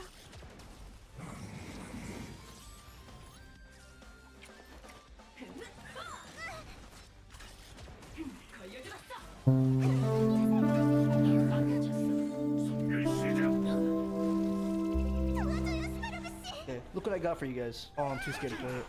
I'm way too scared to play it. I did a little bit of research. I tried not to look at all. Apparently, it's like a very extremely slow burn type of game. I might not even understand it type of deal. I might be too stupid for it. To fix a server, you need to complete a small math mini game. The only rule is that if the result is higher than 10, just remove the 10th. This is a horror game for me. Where am I, man? Base is this way. Why am I hearing scary sounds?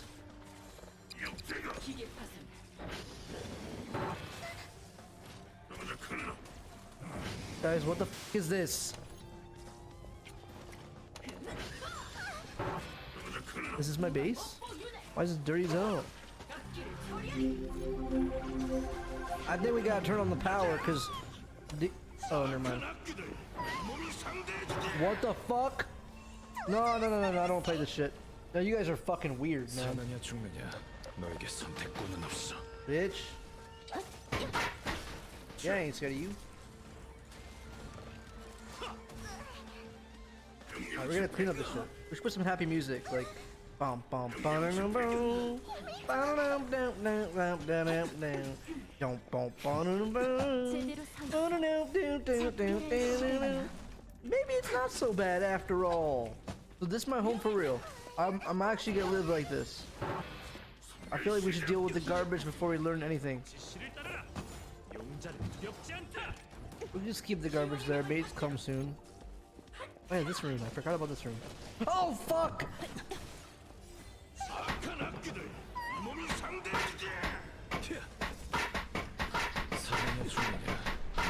Is this... Am I doing this wrong? It said tools to break the boxes with.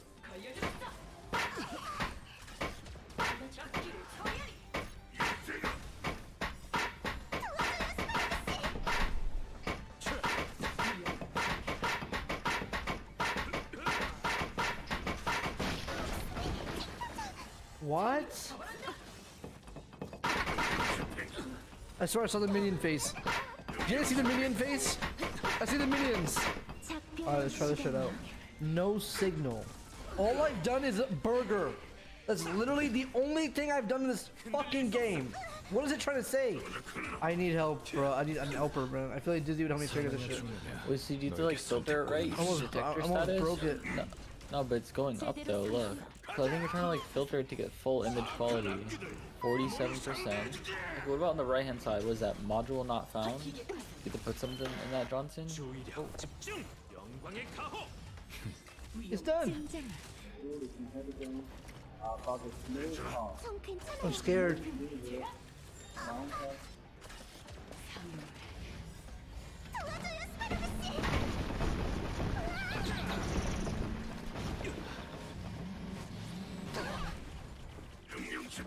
How do you do that? I don't know, man. Oh.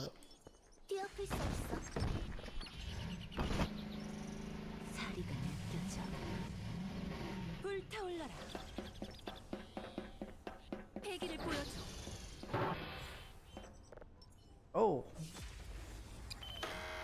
Wait a second, bro. I'm gonna AFK. I'm gonna let someone else do this. Yeah, come do this for me. Yeah, bring back chat.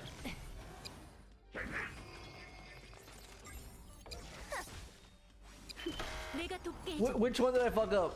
Which one did my friend fuck up? Because I'm on the phone right now. Dude, you're doing it wrong. Chat's making fun of you. I hate pressure, man. This is like math class. This is like literally music class all over again. Everyone's like looking at me saying, yo, you good? It's literally not that hard. You good? Yep. Thanks for playing, bro. Yeah, I'm back. Sorry about that. My little cousin had to play, guys. Sorry about that. Yo, get the fuck out, little bitch. Sorry about that, guys.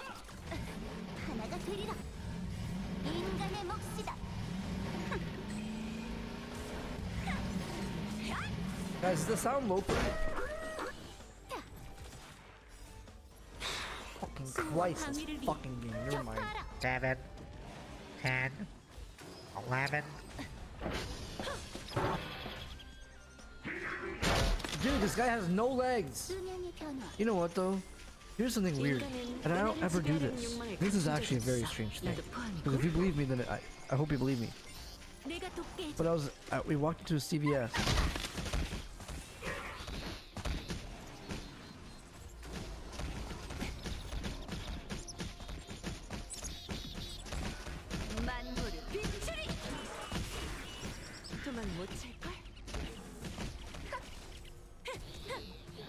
What happened?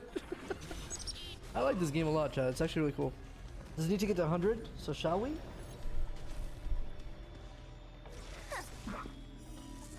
What the hell's that? What the hell's this? What the hell's this? I didn't mean to click that thing, I swear to God. Chad, what the fuck is this?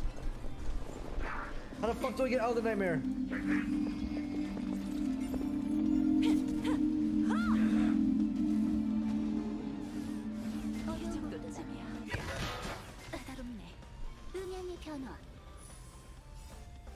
That scared the fuck out of me. I didn't expect that. I thought this game wasn't fucking scary. It's actually fucking scary?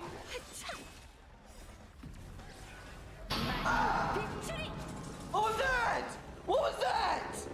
What was that? Hold on. I can't even fucking drink water while sleeping, man. Look, I was choked. I'm having nightmares. Things are fucking watching me. The front door opened and I locked it. I swear to God I locked it. I swear to God I fucking locked it. I swear to God I fucking locked it. I swear to God I fucking locked it, guys. I fucking locked it. I swear to God I fucking locked it.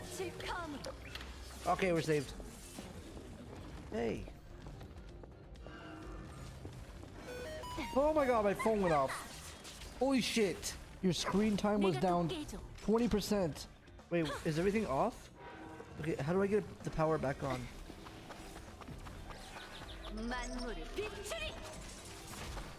I'm not gonna lie, I'm scared. It's freaked out right now. One of the lights is off. That means it's probably the middle one. With the fall of that wire? I'm not gonna lie, that was actually freaky. The nightmare, waking up and every door is open. What can explain every door opening? Power going on and off? What is this?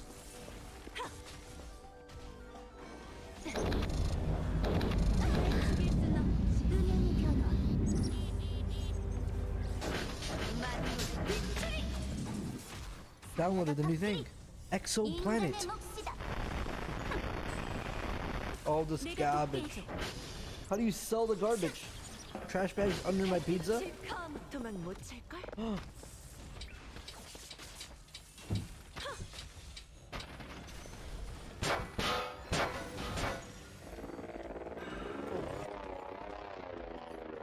So are you covering the windows? Sorry, hold on, what? Covering the windows?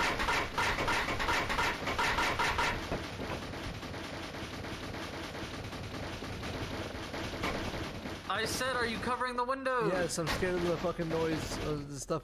Yeah, I had a nightmare. My character had a nightmare.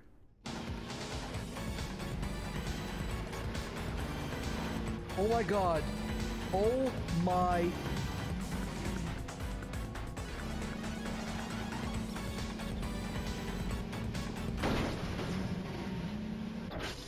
Okay, guys.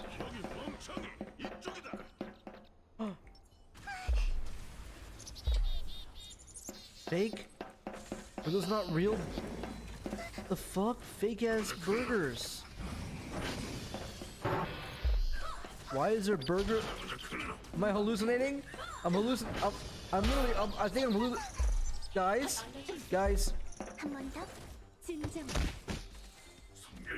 What's all these?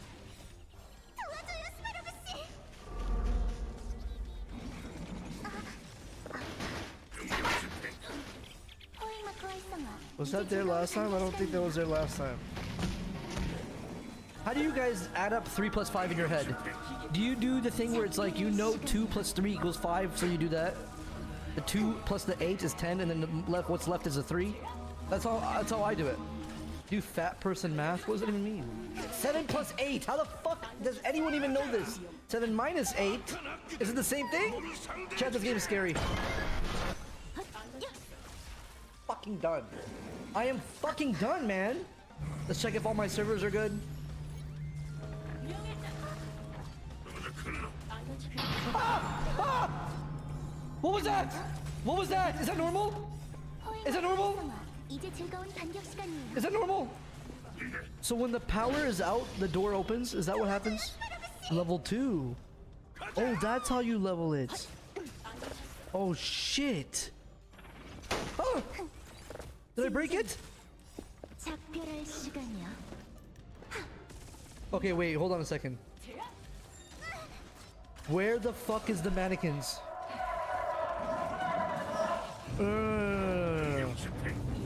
Where the fuck are the mannequins? They don't just start moving around. Alright, this is downloading, this is processing. This is a mushroom. Wait, if you eat it, this gives you nightmares? Wait, is this why you get random events? Because you eat shrooms? What could go wrong?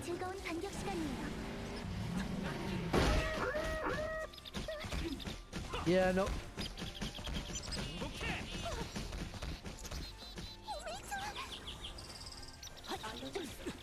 Mike? Hard? Is it me or the shrooms? Like, what's going on here? I think I lost it. I think I actually lost it. The shack!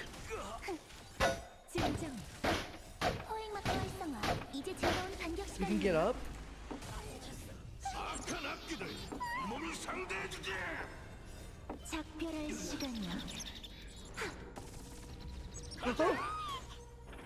Oh no.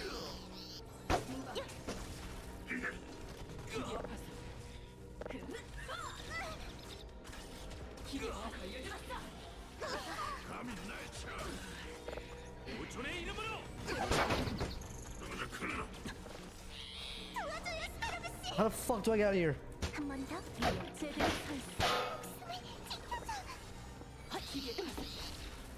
Oh, sorry. Oh my god. Holy fuck. Holy fuck. Get me out of there. Bring the skull back home? Okay. If we're going for the most cursed fucking possible things that could happen, sure. Okay. I think it's perfect time to sleep. We microwave this bitch.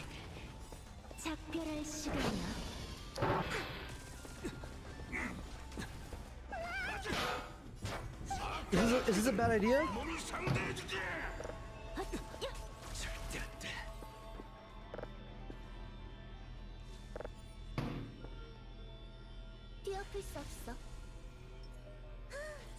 I'm scared. I don't want to do this.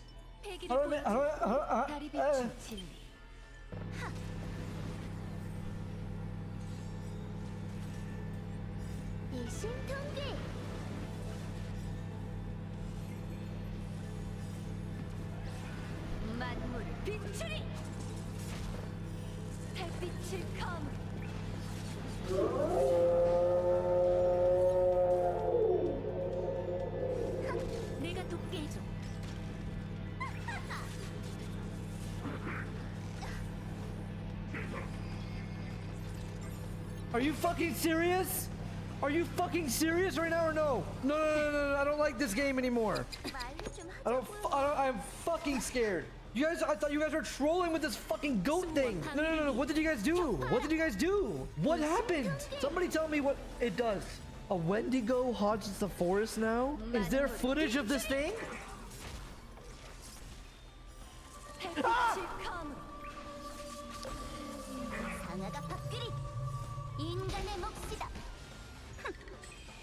Use the toilet at 3:33. What happens? Why? What happens at 3:33? If it's a screamer, I'm gonna ban. If it's a screamer, get ready to fucking ban. What happens?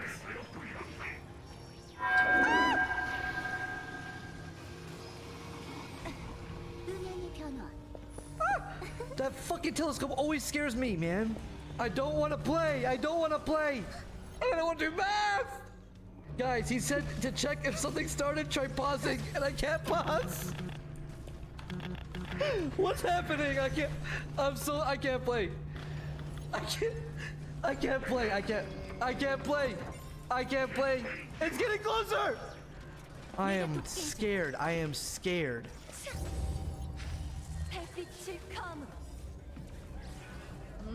I heard the fucking grass. No, I am fucking terrified. What are all these other red things? Little bro is scared of nothing. I can't pause the game. Oh god. I can. No, I'm telling you. I think I'm gonna die because I put that fucking thing in the microwave. I'm scared of the unknown. I feel like nobody knows enough to be like, no, you're fine. Like, you know what I mean?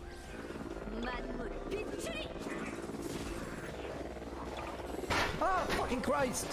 Read the notebook. Okay. The notebook is just a notebook for tearing and stuff. It's not gonna have any info in it. Wait, what? Day 2, nothing unusual. Got 2 planets. Aiden and Marie took a nap. Bought a cactus to spend my time with. I called him Vinny and he's sitting on my desk. Day 6, almost a week. I'm not crazy yet. Footsteps at night. He keeps walking around. I don't know who, but please stop. Pink, bright pink light behind the mountains. I'll go check it real quick. What? Is there like a screamer? Ah! Oh, get out of here. Oh, okay.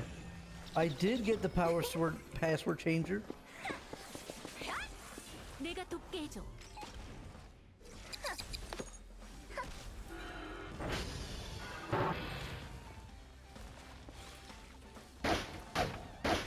Don't open the door? Why?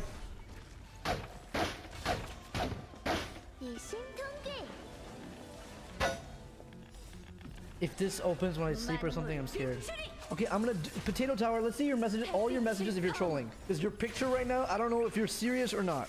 Earlier typed Among Us. Among Us in the console sounds fucking terrifying, man.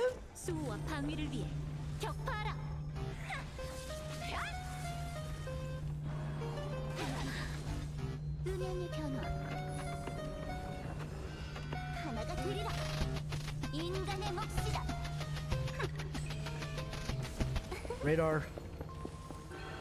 What? Guys? Guys?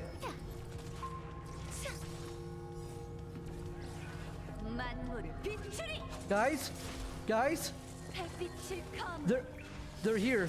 They're just like they're like on our base or something, man.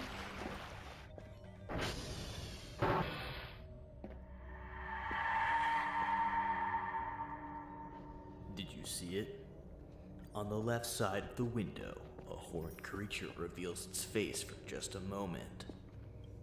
Watch clip in the window. I can't pause. I can't pause. You see it in the clip? Holy shit, I can pause now. This area here, I do not see what you're talking about. No way it's an antler thing. No, you're lying. I'm done playing. I don't want to play anymore, bro. That? I don't see it.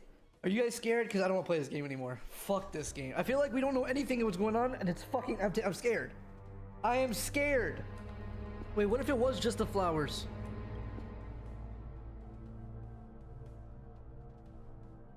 So the tower is the left one. So this is normal, right? It's always been 3, right? It's always been 3. It was like 2 guys together or something, chat. What was that? Well, that actually fucking got me so bad, dude. Like, oh my fucking god.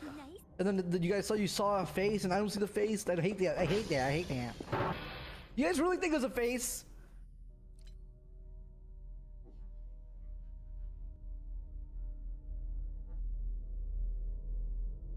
How do we get fucking FBI agents working on this already? Maybe it was a flower in front of a brook. I did summon a deer creature though. I don't want to play anymore. I'm getting haunted by a fucking deer. How would he even reach? They're tall as shit. It's not the flower. We should buy more cameras and just put them out there for the next night, because I feel like every night we're getting camped, right? If you're intrigued, subscribe right now.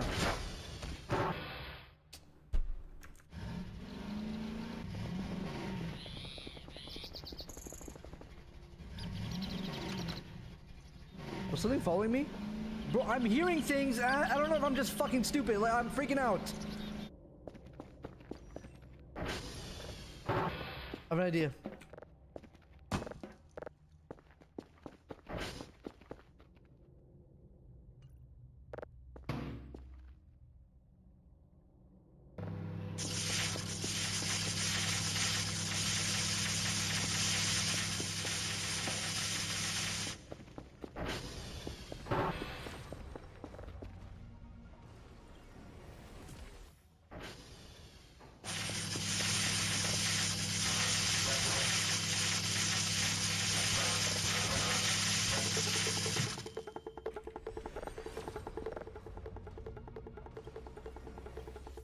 Oh, oh, oh, oh, oh, oh, oh, oh.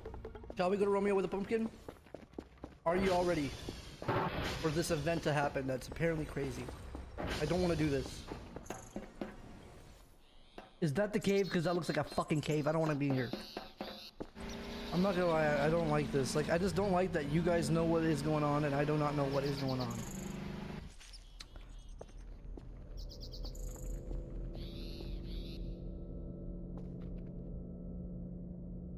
What the fuck is in here to beginning with?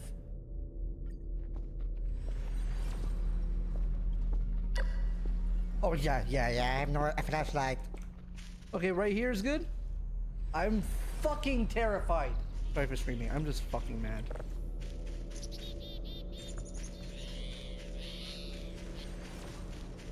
Ah!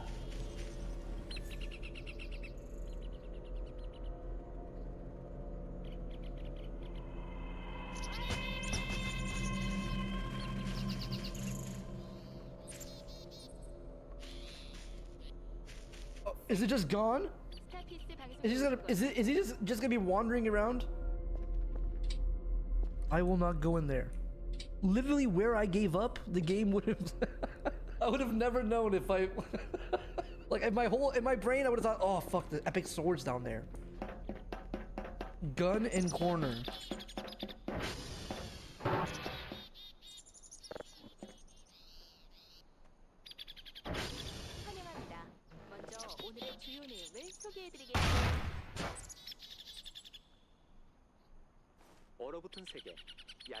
It's gone?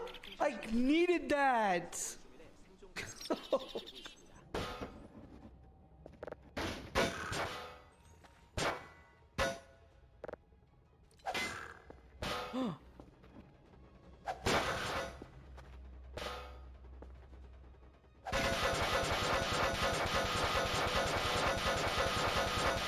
Wait, you do weld things.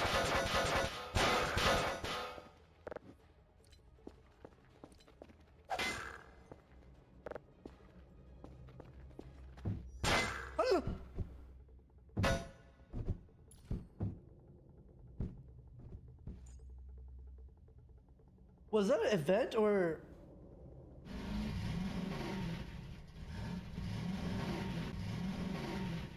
No, you have to like run here.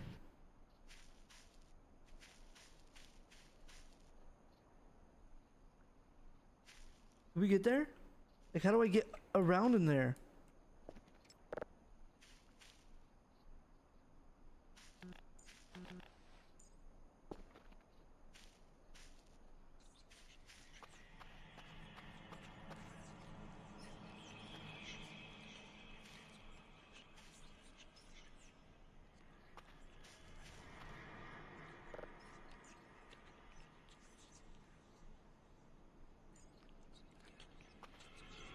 Where's my shovel? Oh, I forgot the shovel. Oh my god.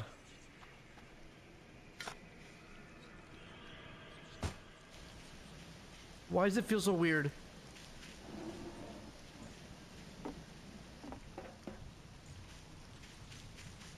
I did dig, right? Like I did. Spam alien in console, please. What happens, man? Alright, I'll do it, but if it breaks my game. Alright, I'm gonna spam alien. You excited?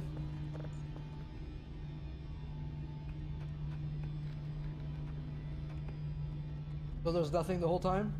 I feel like I missed something at that place. For future poke, you found a demonic ritual place south of the base. Get a metal detector. Figure that shit out.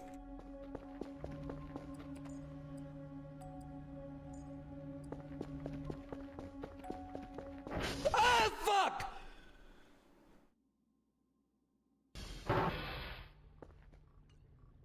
Holy shit, man. That scared the fuck out of me, dude. It scared the fuck out of me. Bitch ass. I hate this game. I hate this game. I hate this fucking game. Day 11? Oh my god. Another thing.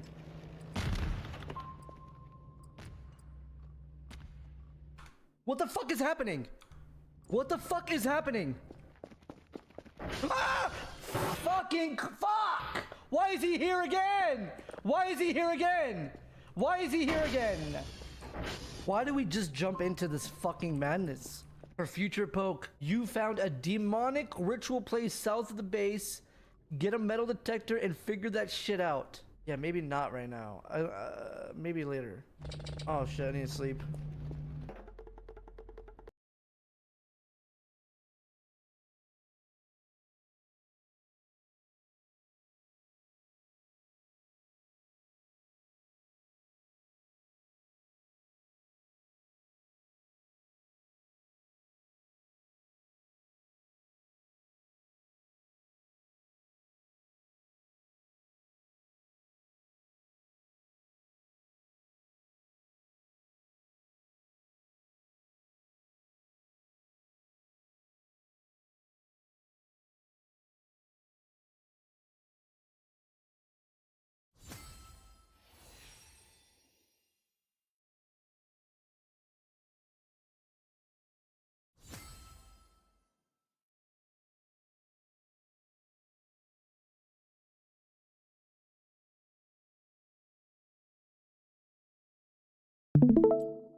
you.